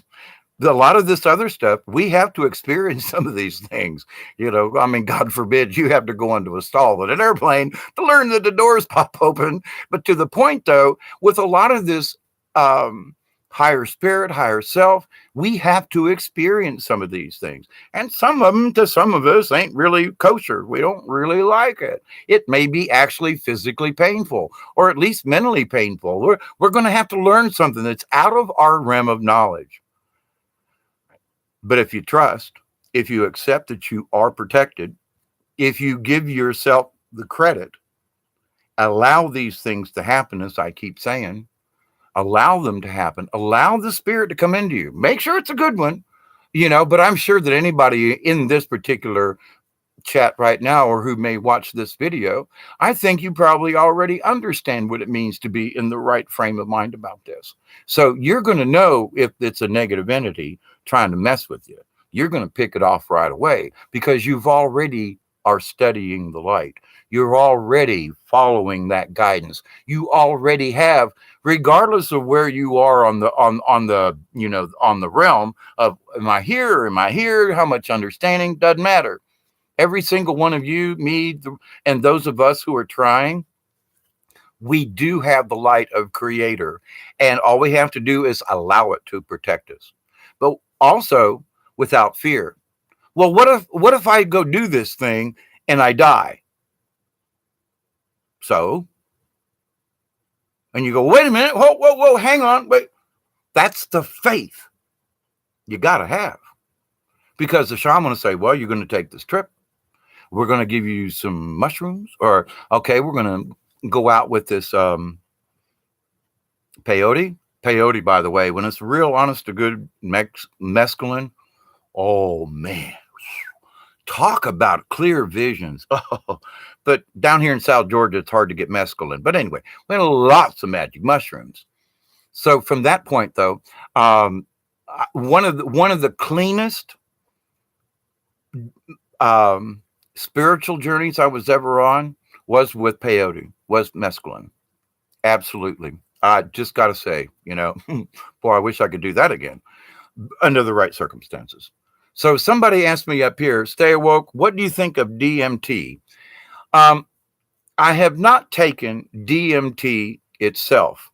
Now I've taken acid, I've taken peyote, I've taken 2 or 3 different kinds of magic mushrooms.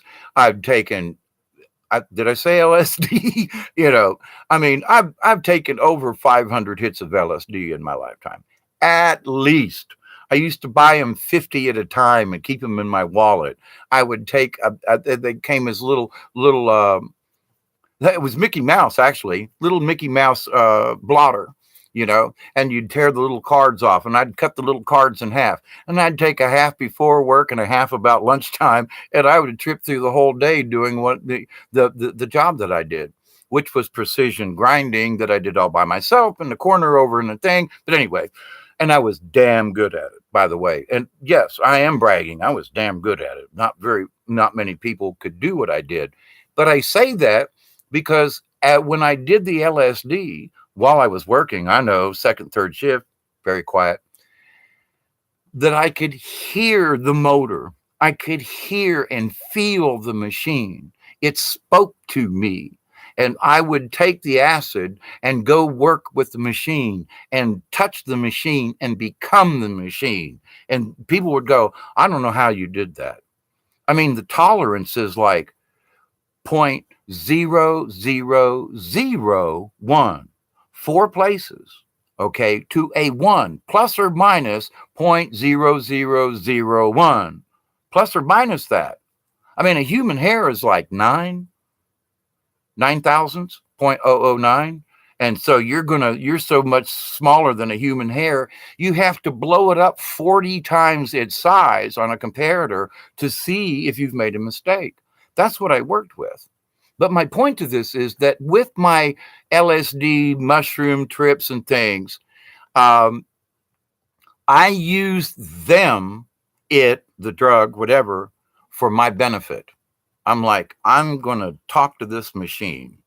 Me and this machine. I would go over to it's a Brown and Sharp. It was a Brown and Sharp grinder. And I would go over to my Brown and Sharp and I go, Brownie, come on, let's go grind. Turn on a little bit of music back in the back at third shift. Nobody was, few people in the plant, and I'd go grinding. Me and Brownie. And we did some phenomenal things. I mean, we made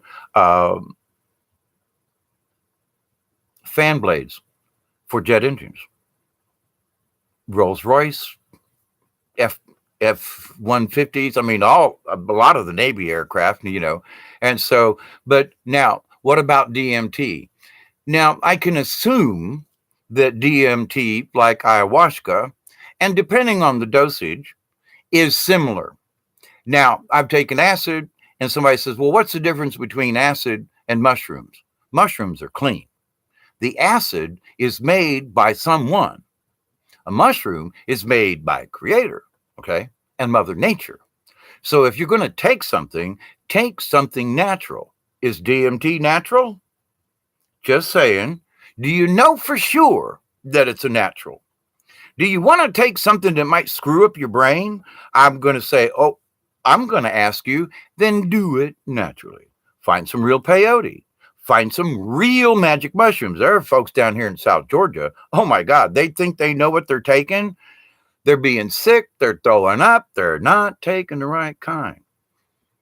And I've tried to show some of these people, don't eat those. They're going to kill you. And then they go throw it up for 4 hours. They go, is this supposed to happen? No, I told you don't eat them.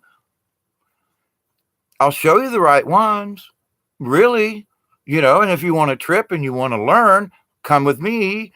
Let's do a fire. Let's do this right. Well, no, I'm going to go to a party. I'm going to learn all about tripping on mushrooms, going to a party with loud music and drinking. Oh, sure you are. Now, I don't want to speak against DMT. From what I've heard of it, though, it doesn't sound natural to me. That's all. Now, should you take it? It's up to you.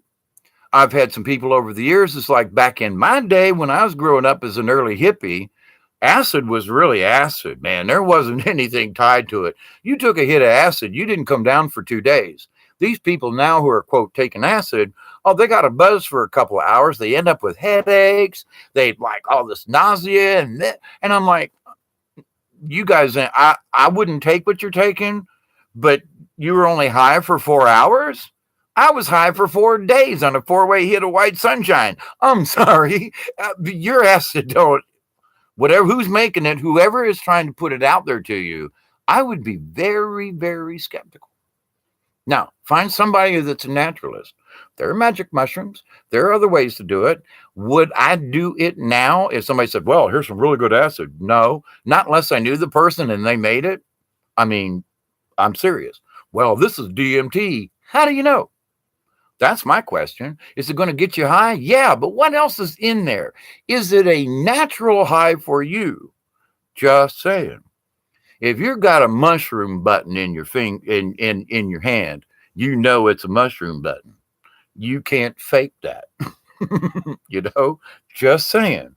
So I would be very cautious under any circumstance. I don't care if you've tripped 3 or 4 times. If you wish to go on a spiritual journey, you must have a guide. It's imperative. Why? Because another person who's high and, oh, isn't this cool and everything, are not going to be able to guide you because you're both high. You need a person to guide you while you're high.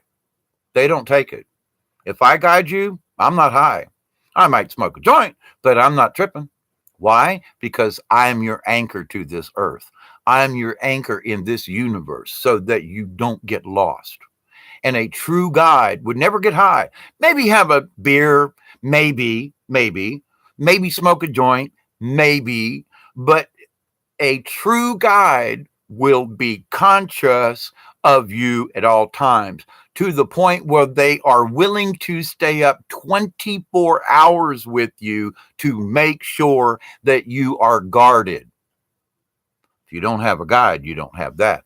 You don't have protection.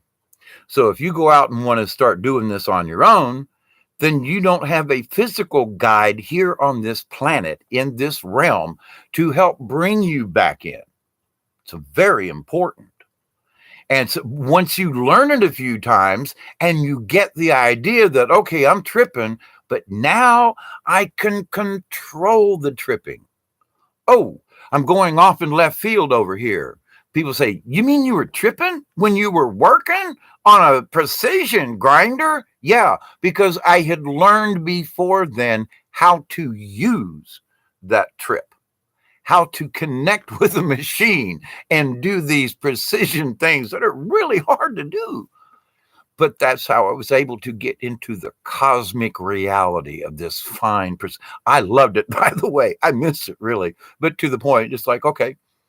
But so you can ask your spirit guide. But if you go tripping, well, and your spirit guide can only do you so much unless you've had a physical guide. So I would be very, very, very careful. If somebody says, oh, I'll be your guide, but they do it with you. Nope. Don't do it. Don't do it. Don't do it. Don't do it, because they don't know what they're doing.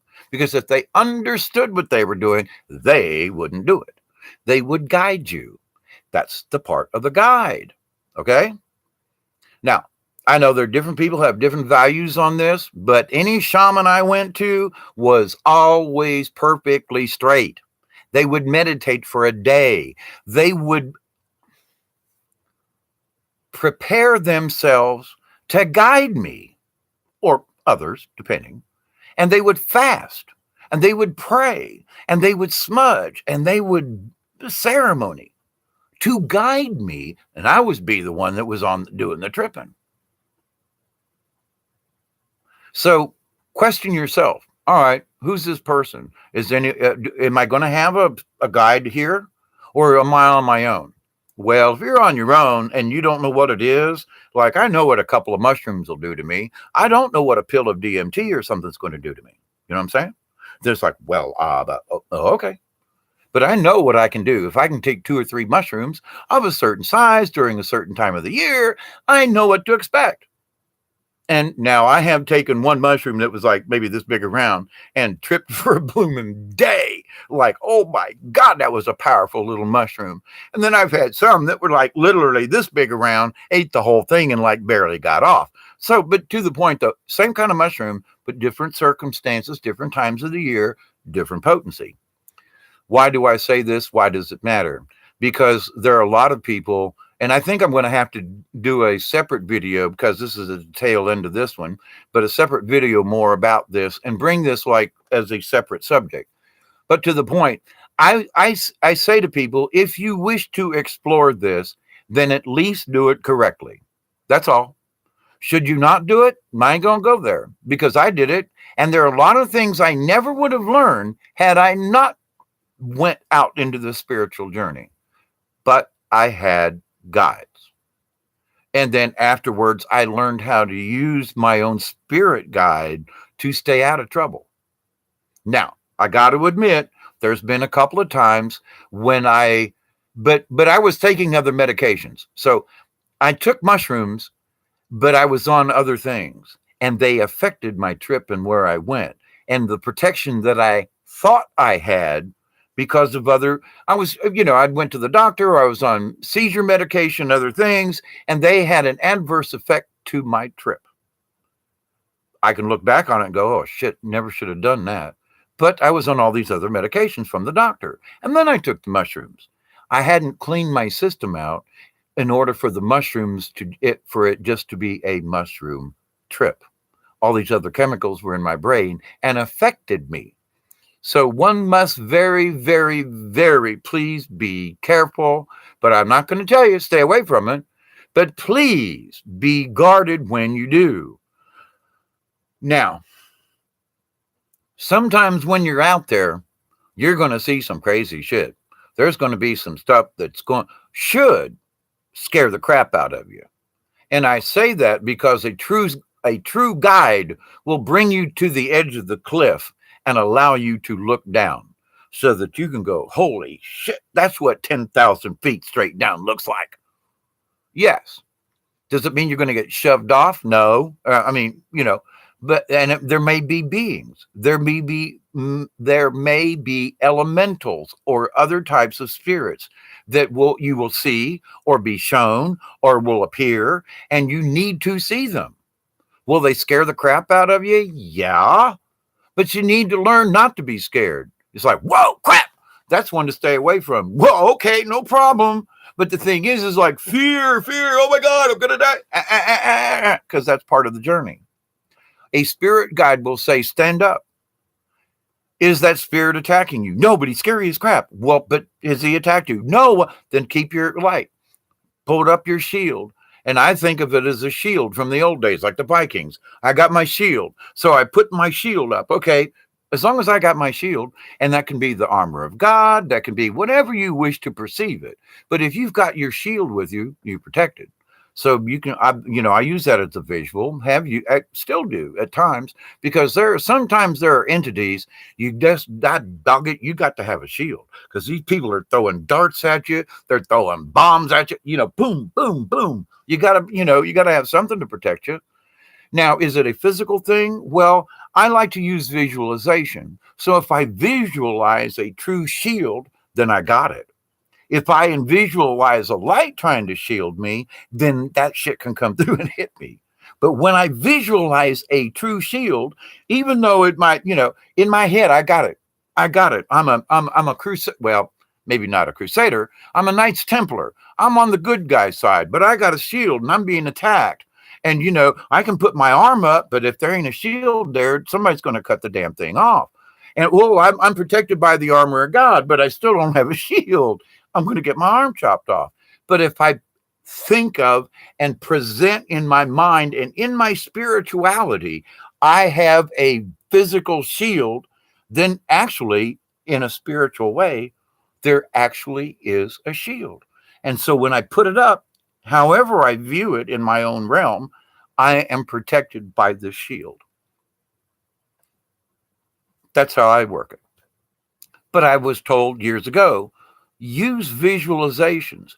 Now, there are a lot of these folks, and I'm not dissing them. I got to say this right off the bat. I'm not dissing these people, but they're like, oh, surround you with the violet light of something.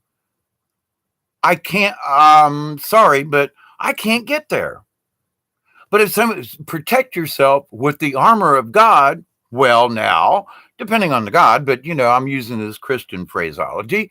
But when I use that from my old Catholic Christian background, I think shield. I get it. Well, surround yourself with the violet flame and I can't get there with that.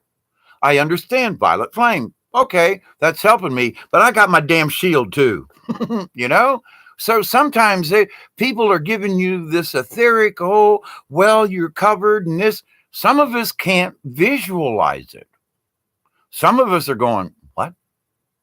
And consequently, we're getting our ass attacked. We're getting beat up by these negative entities. So sometimes it takes a visualization of a physical thing that we put into our spiritual realm. We kind of drag it with us, Do I actually have a shield right now? In my mind's eye, I do, because they said so. And I put energy. There's an energy field that when I hold up my arm and this is my shield, there's an energy field there because I practice, I've worked on this. This is my protection. And I might have a sword over in this hand too if I have to slay these assholes, and I don't want to. But if they're attacking me to the point that I'm in a self-defense, you got it's me or you. I give them every chance, get out. But if they're going to continuously attack, sorry guys, me or you. You allow me to go, I'll allow you to go. You go your own way. Nope. You want to keep, okay, sword time. There you go. Now, fortunately for myself, I'm not a person who likes to draw blood on any level. Will I protect myself? You damn right. Will I protect somebody else? You damn right. Will I kill someone? Only if absolutely necessary. In this life, in another realm, it's not my place to take another person or spirit's energy, life, or whatever. That's part of this higher awareness. Now, I got to say about this right here, about this. Years ago, I was listening to some of these folks who were pacifists during the Vietnam War. And we had a teacher, and I won't mention him, but he was a pacifist, a very, very, very nice man, taught literature and history. Very nice man. He turned me on to Frank Zappa, by the way, but very nice man. I knew he smoked weed afterwards, kind of thing. But to the point, though, we asked him, he said, I'm a pacifist.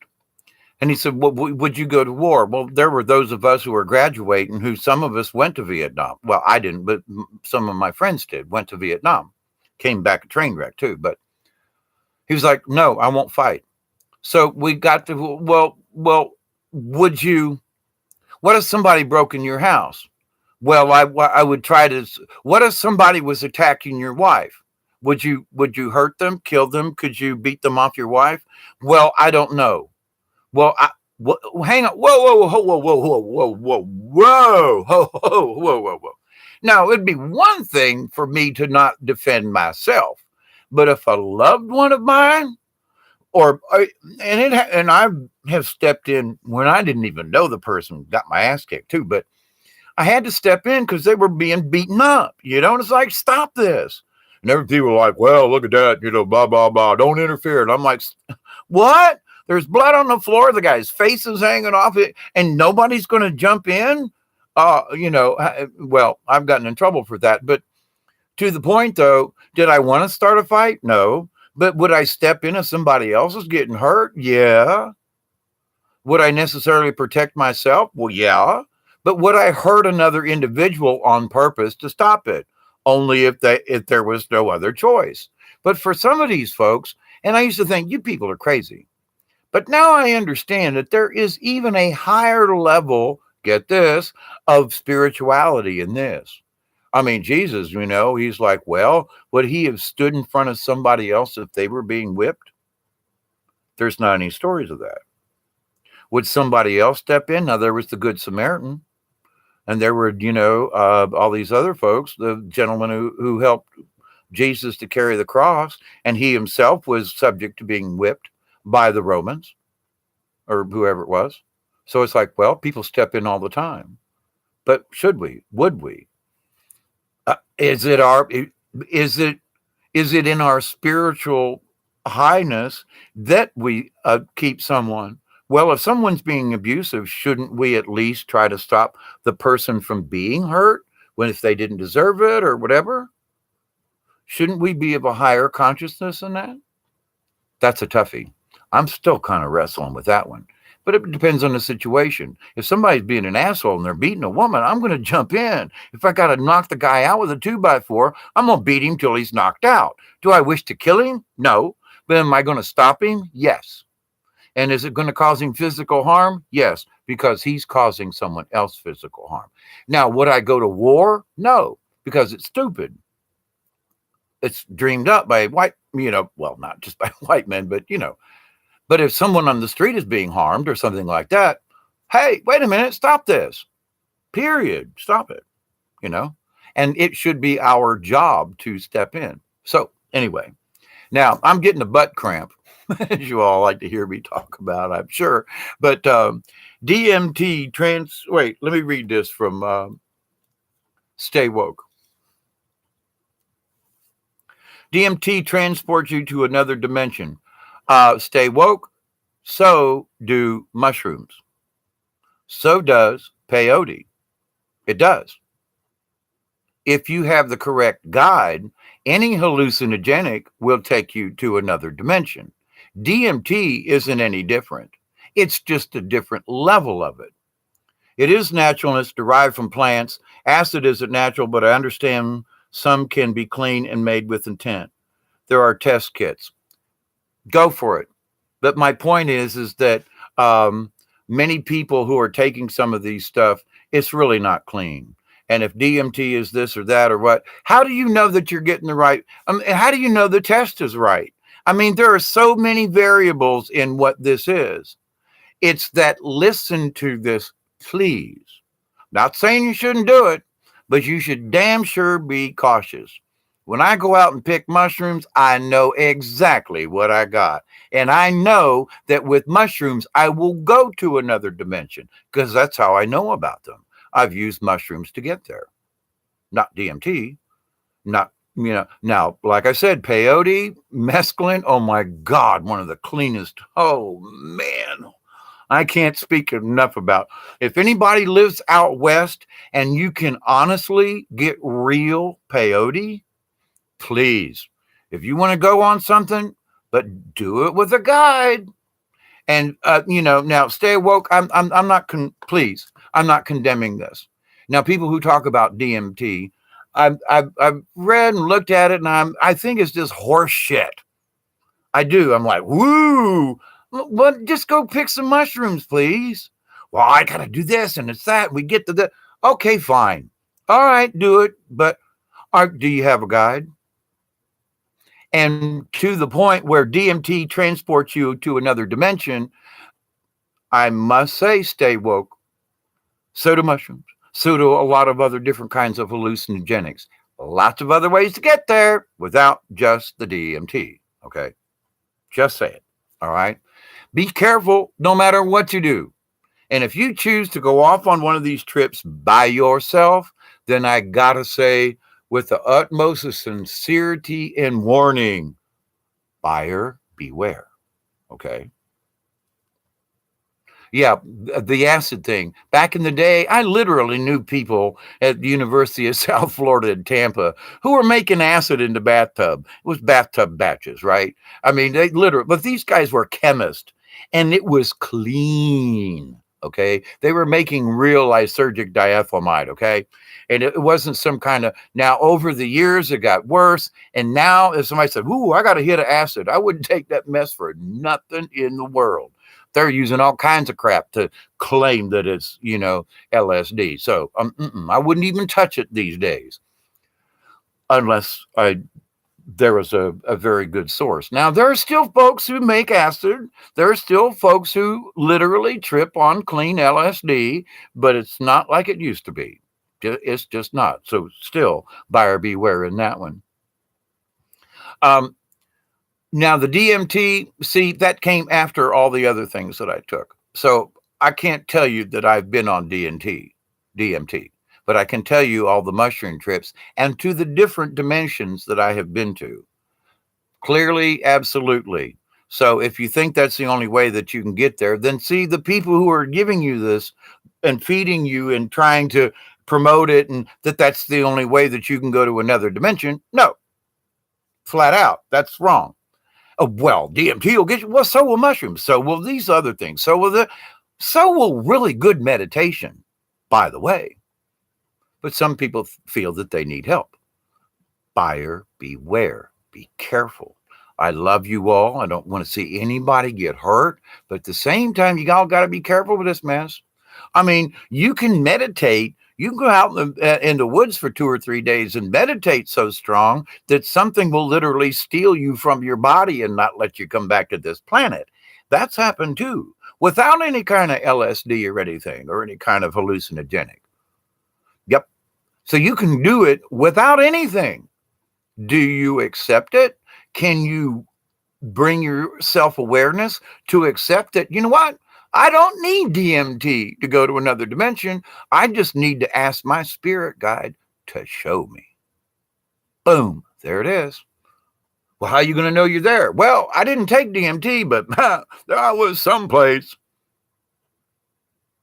It was probably another dimension. If you are going out into the astral realm, if you're having waking dreams and you're doing that, guess what? You're in another dimension. Did you have to have DMT to get there? No. Should you take DMT to learn how to get there? That's your decision. Now, I was taking acid and stuff long before I was really on the spiritual journey, but the acid put me on a spiritual journey.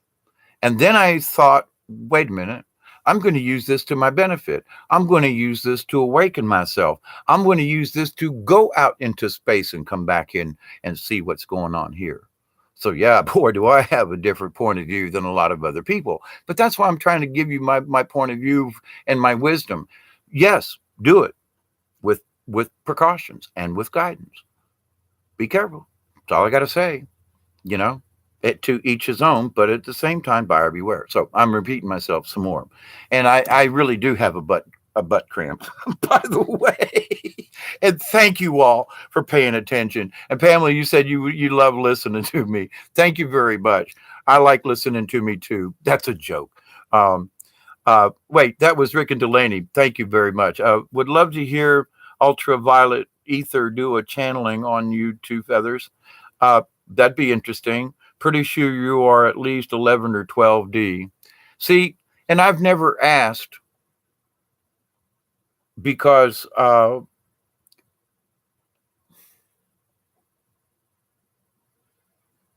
my spirit guide told me it wasn't necessary to understand what level I was on, because any level is a level, any bit of awareness. So I can project myself back to some of these places that I've been, and maybe I've been on 11 or 12D, or maybe I've seen the great Mandela was shown to me early on in my lifetime in spiritual experience, and I looked at it like a bicycle wheel without the tire, and that all these spokes were coming off, and from this center, from the center of the wheel, all these spokes are going off in all directions, and every single one of those spokes, countless, there aren't like a set number of them, were dimensions and timelines. And at all points of this time goes here, this one here, they're all relative to the center. They all meet at some point. They all touch at some point. Everything is touching at some point. Now, take just one wheel with spokes and then turn it and make another one, but turn it sideways. So you got a wheel here and then you got a wheel here. And when you're looking down on it, it'll look like a cross. Okay. But when you turn it sideways, you'll see that there are spokes here and there are spokes here, and that they all intersect in one. Well, when you look down upon this thing, think of a circle and 360 degrees. For every one of those degrees, there is a line. And when you flip it up, there's a line this way. So there is this 3D ball, if you will, or a Dyson sphere kind of in a way, but there are all these timelines and they're all running their own separate way, but they all connect at one point. I don't know where that one point, but they all touch at one point. So, and yes, it's rotating. Everything is revolving. Everything is changing. Everything is morphing. And so it's like, oh my goodness, And so I saw this back in the 70s. And so I've been understanding this, and I get taken back out there to this realm to see, okay, here you are. First, I was shown the first wheel with the spokes, and then I was shown the next one. And then consequently, I was taken out and shown that it's not one wheel, it's not two wheels, it's not just a couple of spokes. This is life. This is one particular universe, by the way. And here are all these spokes, here's all these wheels, and that's just one of them. And over there is another wheel spokes thing, totally another reality, because they all touch at one point. So I was shown first one, then two, then three or four, and then shown from the bottom, and then shown from the inside. Then I was shown, I'm standing in the middle, looking at all the different ways of all these different spokes going from these wheels of being different timelines. Oh my God, you mean I can go on any one? Yep.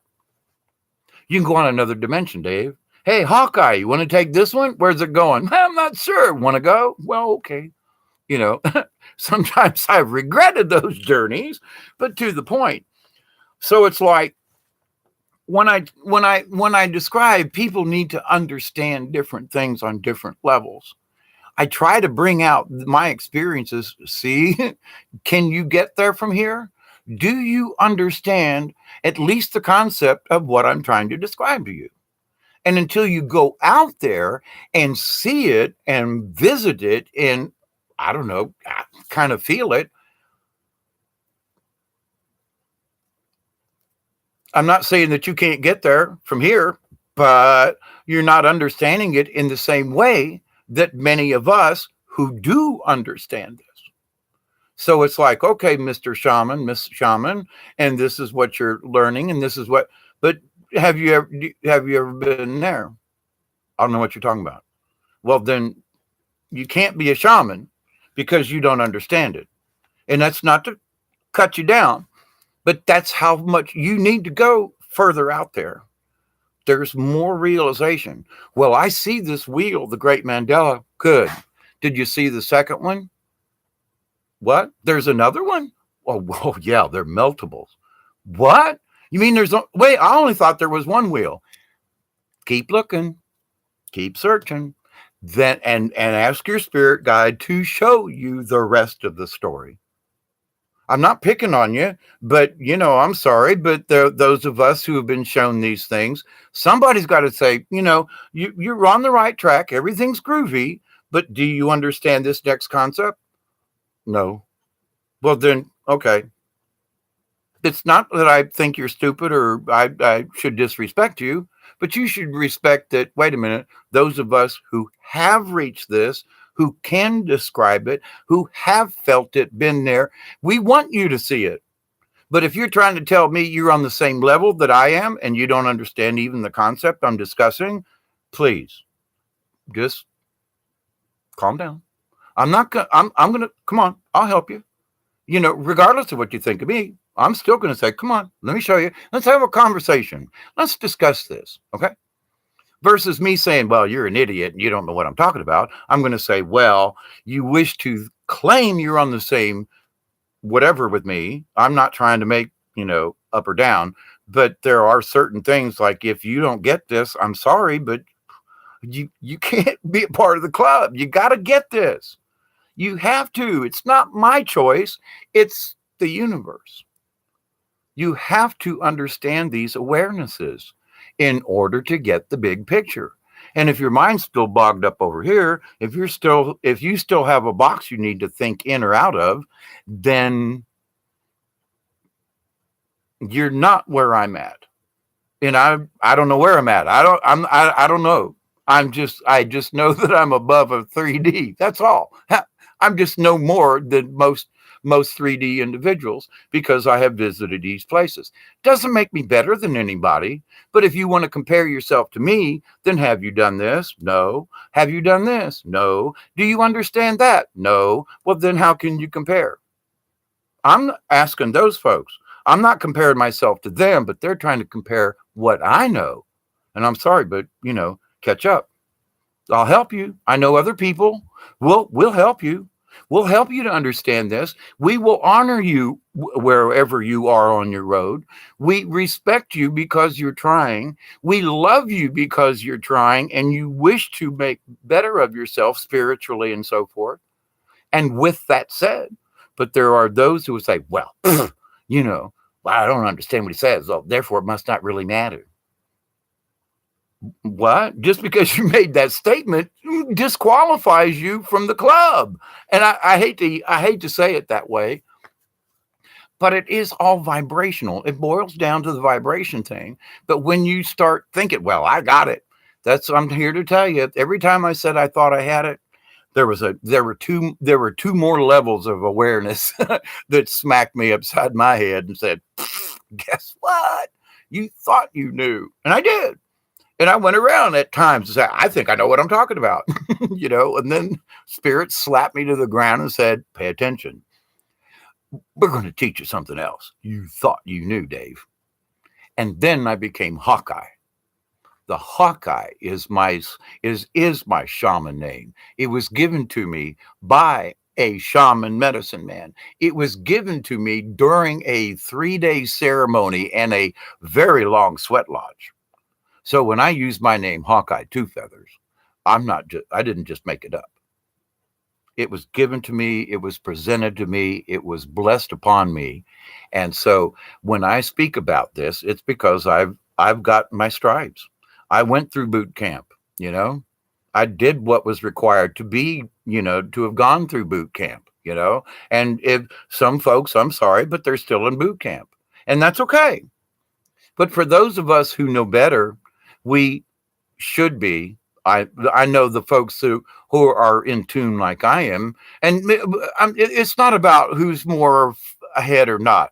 There's just a certain amount of awareness when you understand the Mandela, when you understand that there are multiple Mandelas, when you can see them, when you can smell them, when you can feel what they mean, when you understand that there are more of them, when that awareness becomes apparent and further out, and then it comes back on you and you go, oh, wow, I thought I got it before, but shit, that trip really did it.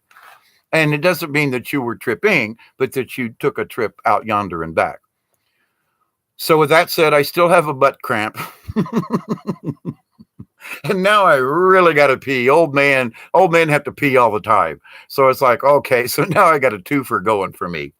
But listen, I love you all. I hope this made some sense. And I'm not any better than anybody else. But when somebody claims that they know more than me, or that they have this shaman thing going for them, I gotta say, no, you don't. Now, will I go attack these people and say, you're trying to be a shaman when you're not? Nope. But when somebody says something about, oh, you don't know what you're talking about, Hawkeye, I'm sorry. But can you hold the same conversation as I can? Can you answer these same questions? Can you discuss this I'm willing to have a discussion. But for somebody to say, well, poop, Hawkeye, you talk a good deal, but you've never taken DMT. No, I've taken acid and everything over 500 times. Many of those on mushrooms, many of those during ceremonies. And so you say, well, where do you get your experience? Well, probably 200 or 300 of those trips were on mushrooms, specifically to learn shamanism and to learn these things, not just to get high. Okay, now I gave you a quantity. How many times have you tripped? How many times have you done mushrooms? How many times have you done DMT? I don't, but you want to compare what you know, or because you've had this experience, to what I've been through. Okay. All right. Let's have a conversation then. Let's see how much you really know. Am I better than you? Absolutely not. But don't try to say that you're better than me because you've tripped once or twice. That's all I'm saying. If you want to be my equal, then let's have an equal conversation. Do you understand this? Don't know what you're talking about. Do you understand that? Don't know what you're talking about. Well, then please don't consider yourself above me or better than me or anything else, or call yourself a shaman unless you understand these certain basic things. Have you been through boot camp yet? Well, I don't even know what you're talking about. Then thank you very much. Then you have disqualified yourself, not me. You disqualified yourself because you can't answer certain questions. That's all. You know, am I better than you? No, not at all. We're supposed to be equal. Let's show each other how to get there, with or without DMT, with or without mushrooms, with or without anything else. Let's help each other. I'm all for that. But when somebody says, "Well, I'm speaking in the 4D realm," okay, and I want you to believe me. Well, I don't know about that. If you can't answer certain questions for me, then I don't know where I'm at in the scale because I don't ever ask. Don't wish to be known on a scale. Do I know these things? Okay. Ask me a question. Do you understand this? Okay. Do you get this? Okay. Do you know about that? No. Do you know about that? No. Do you care to know? No. Well, then you just disqualified yourself. That's all. Take this little simple basic test. Here you go. Answer this. And if you don't even know what the questions are, then please go back, try some more. We'll still help you. I'll still be here. I still will volunteer to be your guide. But please quit telling me that you're above me and you know more than what my experiences are. Got to stand up and be the grown up in the room and say, with the utmost of respect, you have no idea. Let's have the conversation. I'm willing to listen, but are you willing to listen to me? And you folks are great, but there are other people out there. You know what I mean. I ain't talking to you per se. Them folk, and them folk out there love to criticize other people because they think they have all the answers. And I'm sitting here and I'm going to tell you right off the bat, I don't know a flipping thing. I don't have all the answers, but I know what I know, and I'm going to share it, pass it on, discuss it. Let's have conversation because we all need to learn this. That's where I'm at. So, closing prayer. Thank you all. I've kind of vented a little bit. I hope I wasn't too nasty, but I have no one in mind. It's just this mindset. Okay. So with that said, at the end of all this, I have no particular person or anybody. So, ending prayer. I pray that you, your relatives, all of your family, all of your relations will accept and receive the healing and the wisdom and the knowledge from the universe and from the Creator and from Source. I ask with all my prayer and humbleness that each one of you will receive and accept these energies and healings and the knowledge, and you will pass them on to your friends, your relatives, and other family members and people. Let's share this information, but at the same time, please, it's not about who knows more or less. Do we all know the same? Let's bring each other up to the same level, whatever level that is, whether it's 11 or 9. And see, and to just close off with this, I'm on the 12th, or you're on this one. Now, see, in my spirit learning, when you realize that there are higher dimensions, it doesn't matter what the number is. It doesn't matter.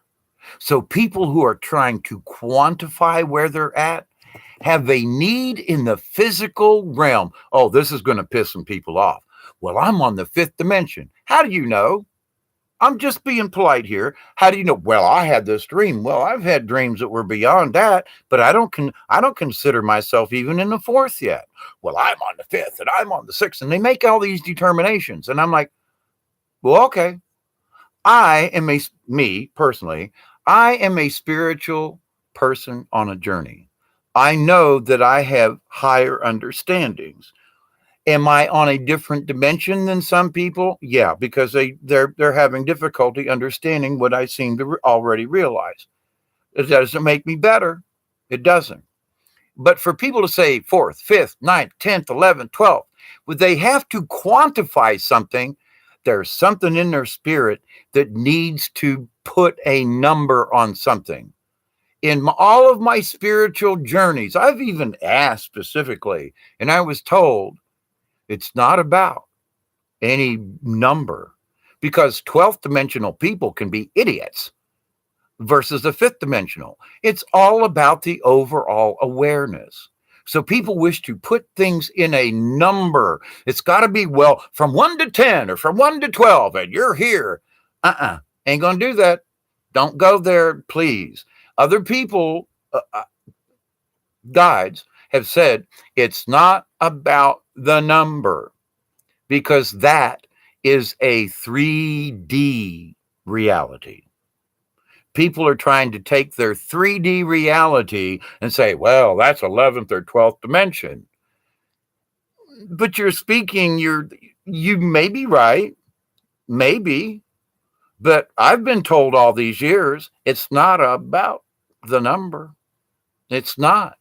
Because you can be on one timeline and reach the 12th dimension, but you go to a different timeline, you start all over again in boot camp. So the numbers really don't mean anything in the grand scheme of things. It's people in this 3D reality that must quantify where we're at or where we're going or what we're going to do. Now, I mean this with the utmost of respect. I think these folks have a good intention, but they're drawing upon this 3D world to quantify what they mean. And it's not about who's on what number. Okay, we're playing, well, did you make it to Park Place, or are you on the free spot, free parking on Monopoly? Doesn't matter. We're all playing the game. Where we are on the board really doesn't matter, because we're all going to have to pass go again. We're all going to be on another timeline at some point. And I mean this with respect, but people are too focused on the number versus the awareness. How aware are you?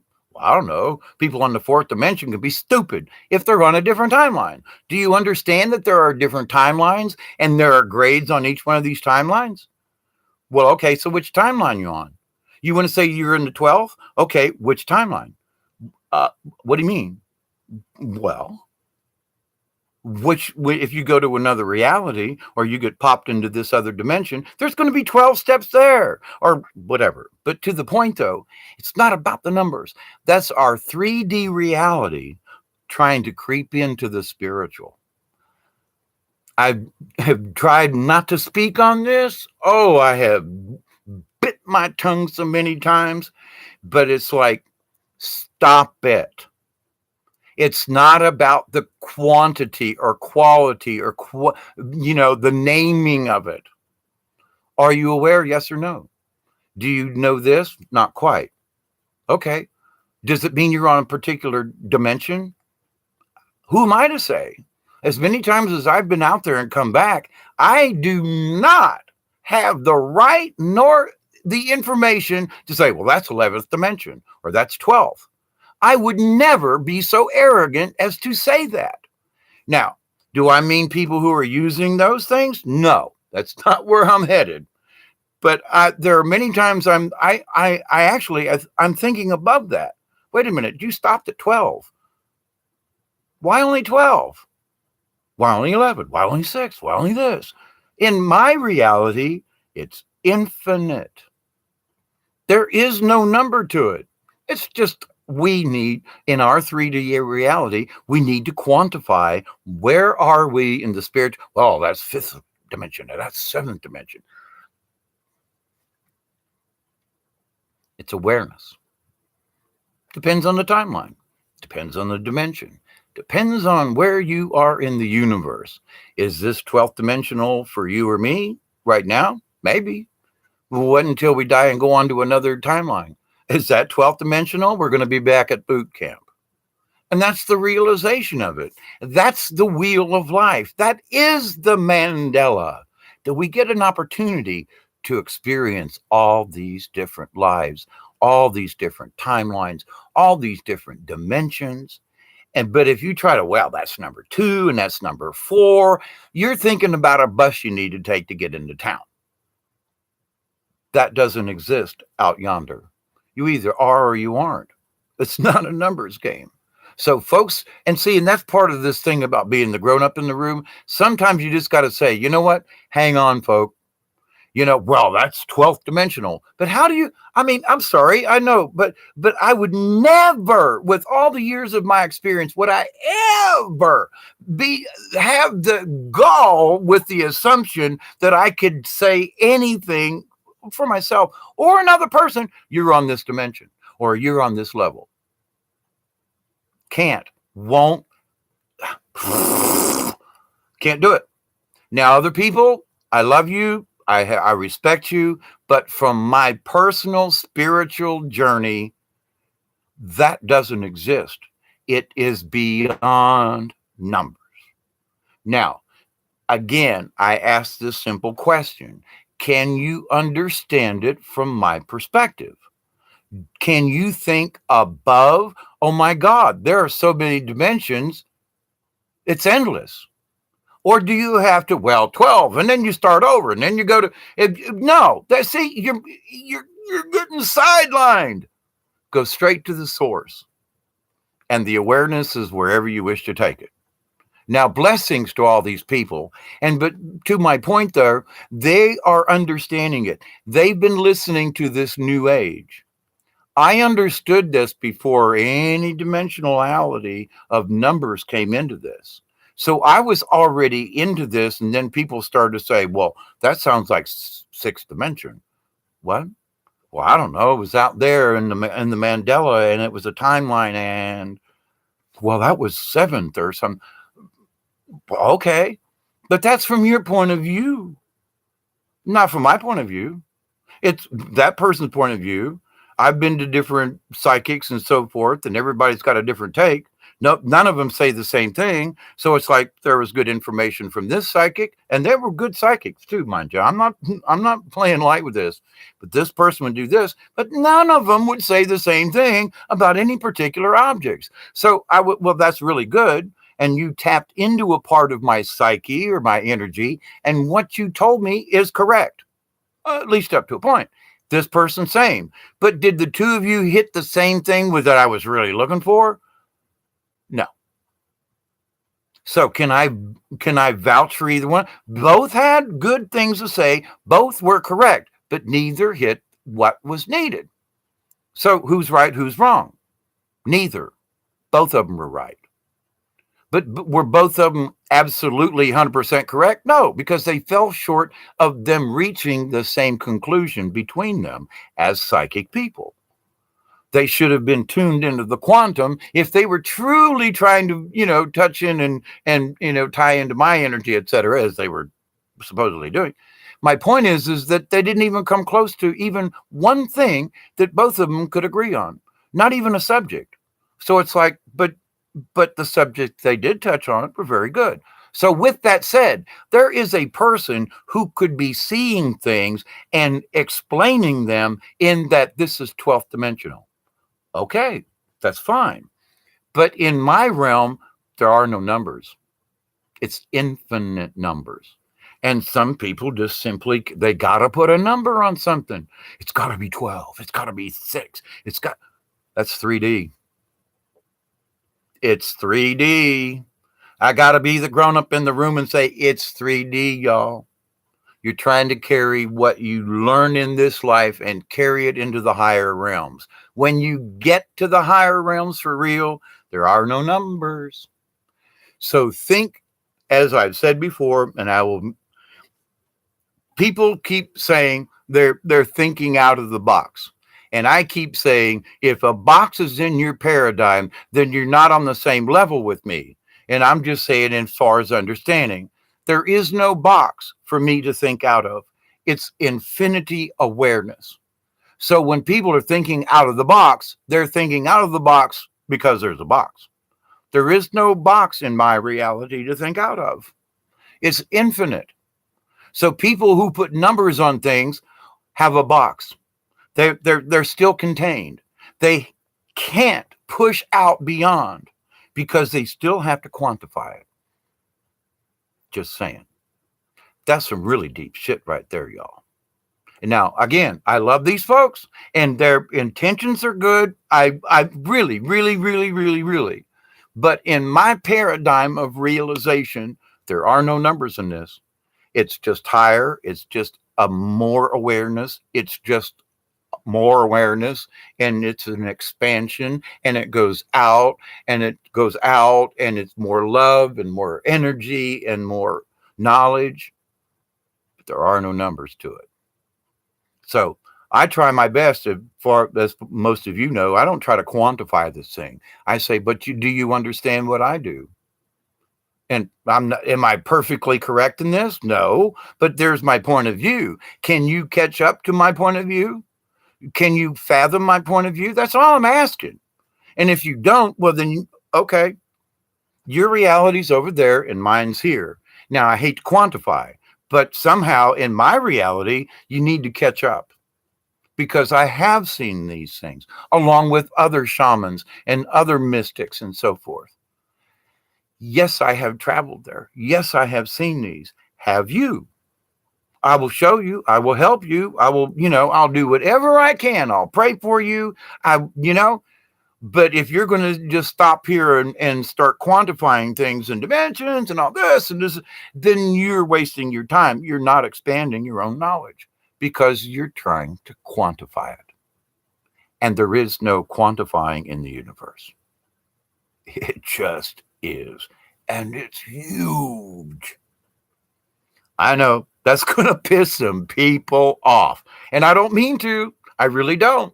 But when you think in the higher realms, really higher realms, there are no numbers. It's so freaking infinite. You go, oh, wait, hang on. Oh, they told me there was 12. Oh, crap. There's so many I can't even count them. Oh, shit. So, it's like, okay, but I get where you're coming from. I really do. I still love you. I still respect you, but I can't, with my world, there is no quantifying this stuff. There just isn't. There is no explanation for it. It just is. And it's everywhere. It's awesome. So come along with me, folks. Let's take this journey together, and for those folks. And again, it's if that is your reality, okie dokie. But at some point you're going to realize, oh shit, there's more than 12. Because when you reach a certain level, it's going to hit you, and it's all right. I get it. I was in boot camp too, but to the point though, for those who say, oh, they got it. There's this is the final answer, and that this is this, and that's that. That's where I'm saying, hang on. I'm telling you my story. This is what I think. Do I think these people are wrong? No, I just think they still got some learning to do. They still got some explaining to do to themselves. There's still wisdom and knowledge that needs to come into them to show them, oh shit, 12's just the first 12 steps. There's 400 more stairs, not steps, but stairs. And the steps on oh my God, oh, the spokes in the wheel. Oh, and I pray for these folks, and with a little smile and a little bit of a smirk, if you will, because when they realize, oh shit, there's more than 12. Oh shit, there's going to be another aha moment. Part of it's going to be, but I thought, and then there's going to be the realization of, oh, and then the number thing will just go away. They won't think in numbers anymore. And I can't think in numbers. How many spokes of the wheel? A bunch. How many wheels are there? A bunch.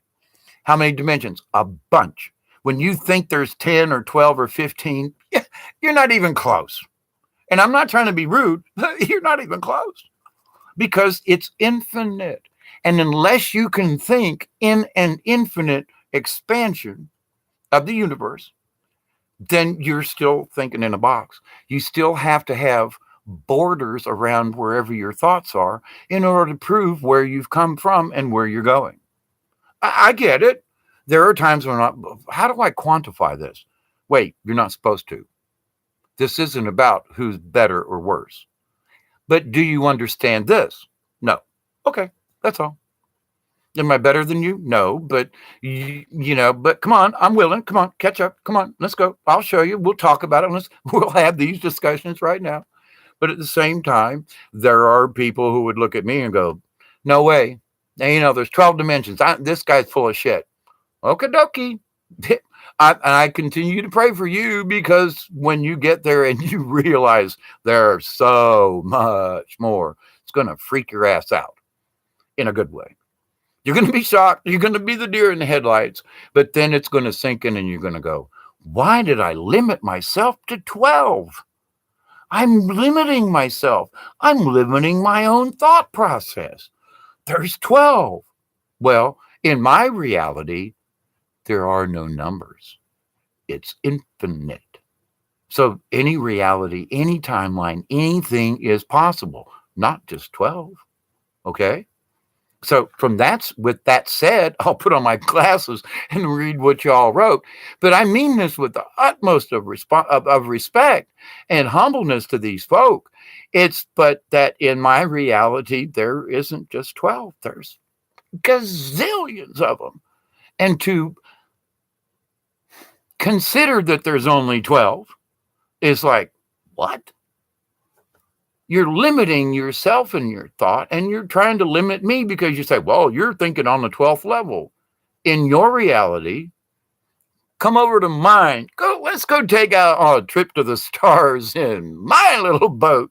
And then when you get back, tell me if you think there's still only 12. And it's like, oh, I get where you're coming from, Dave.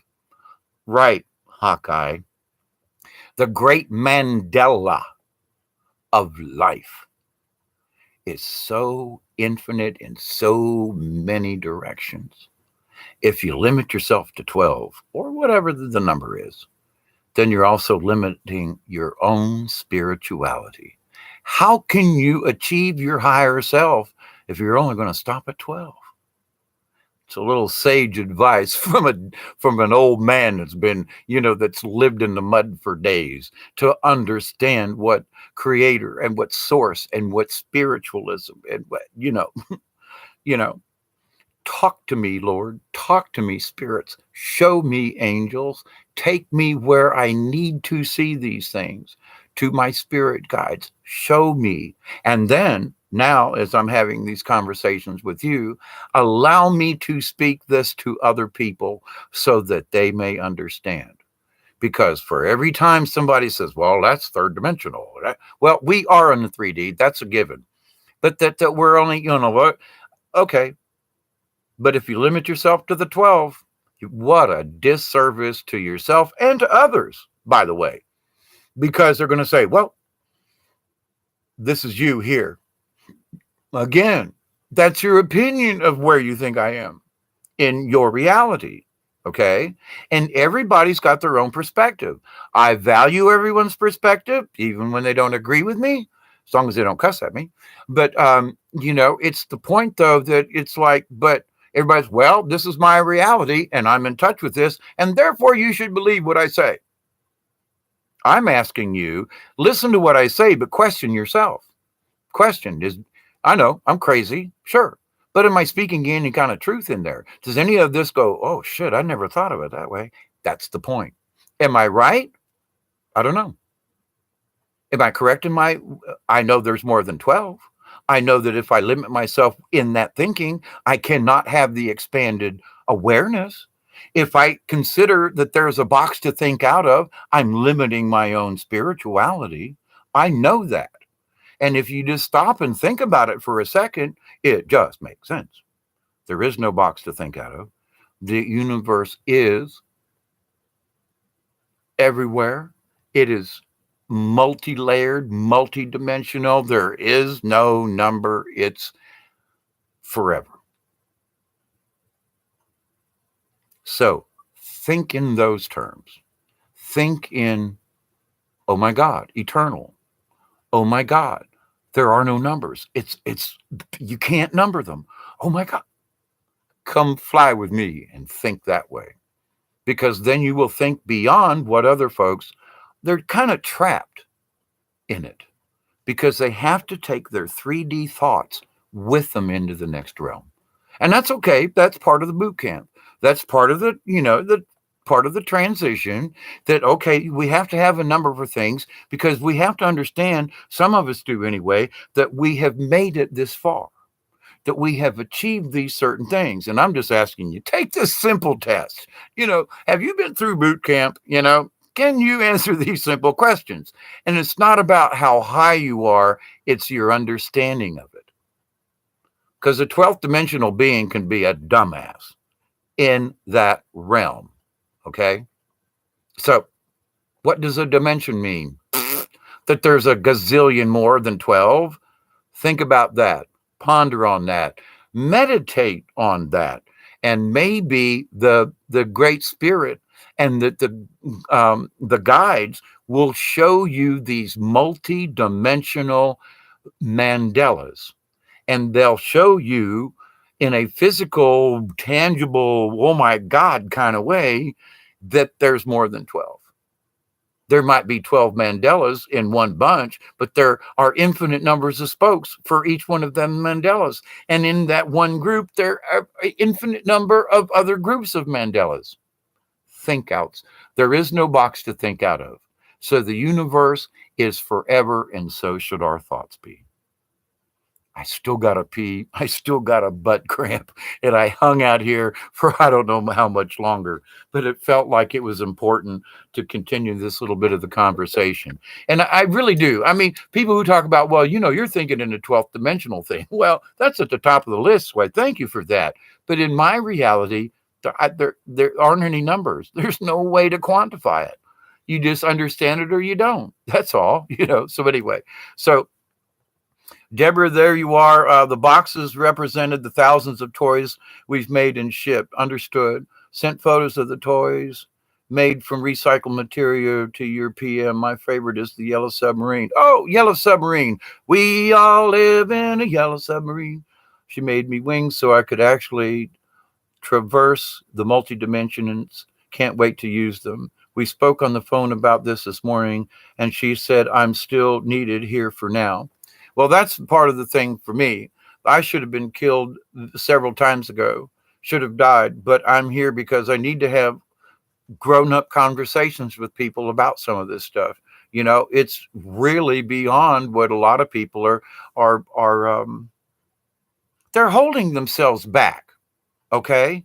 I mean, I don't know how else to put it in a kind way. Well, there's 12 dimensions. No, there's more. Pay attention. Oh, well, I've already paid attention. I did DMT twice. So I spoke to God, and okay. And it's like, if you really spoke to God, he would have showed you there's an infinite number of these things, y'all. But okay, which God did you talk to? Just say it, okay?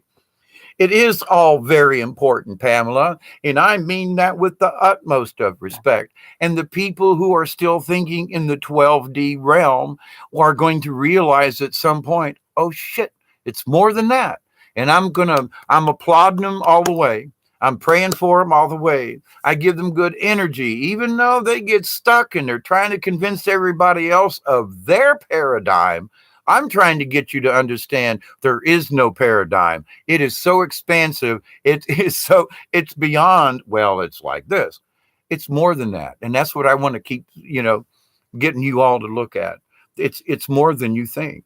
It's more than I think. And I mean, I keep going into it, and I know I'm repeating myself at times, but to the point, it is very important, and we need to continue to share it. Hold that core value, hold that core thought, keep the respect, whether you agree with them or not. It's their priority. It's their journey. It might be that they have to live in this, like, okay, got a number of the dimensions thing in order for them to understand the bigger picture. It's okay. But the people who are stuck there and wish to convince the rest of us that, well, there's only 12, sorry, I will still respect you, but I'm sorry, I cannot. I'll be backing up if I have to believe there's only 12. Please come join me and understand there's infinite numbers. That's all. Can you grasp that? That's a toughie. Just saying. So I love you all. I really got to pee. I got a wet spot in my drawers. So I leave you with a little bit of humor and a lot of love and hugs from here. And I know this is a difficult subject, and I've been pissing people off by being the grown up in the room, but we must look beyond some of these things. We really do, because it is so much higher than what some of these folks are trying to explain. And I bless them for their experience, but please understand, unless you have been through this sure enough shamanic training of many, many, many, many, many, many times, please refrain from using the word, refrain from saying you know what you're talking about. After all my years, I still don't know. I'm still exploring it. I know what I know, and I pass it to you, and I hope that it helps. Much love to all of you. And before I leave a puddle on the floor, I'm going to go use the bathroom. I love you guys. Pamela, Deborah, we need to do a hangout sometime. And let's chit chat and have some fun and talk about my visit to Florida, possibly. So blessings, everybody, before the pee comes out my ears. So love you all until next time. And understand, I'm not picking on anybody or beating up anybody. Understand that, but we have to be able to tell the truth amongst ourselves and realize, look, there's more to this. Okay, so be kind, be sweet. Till next time, I love you all. Goodbye.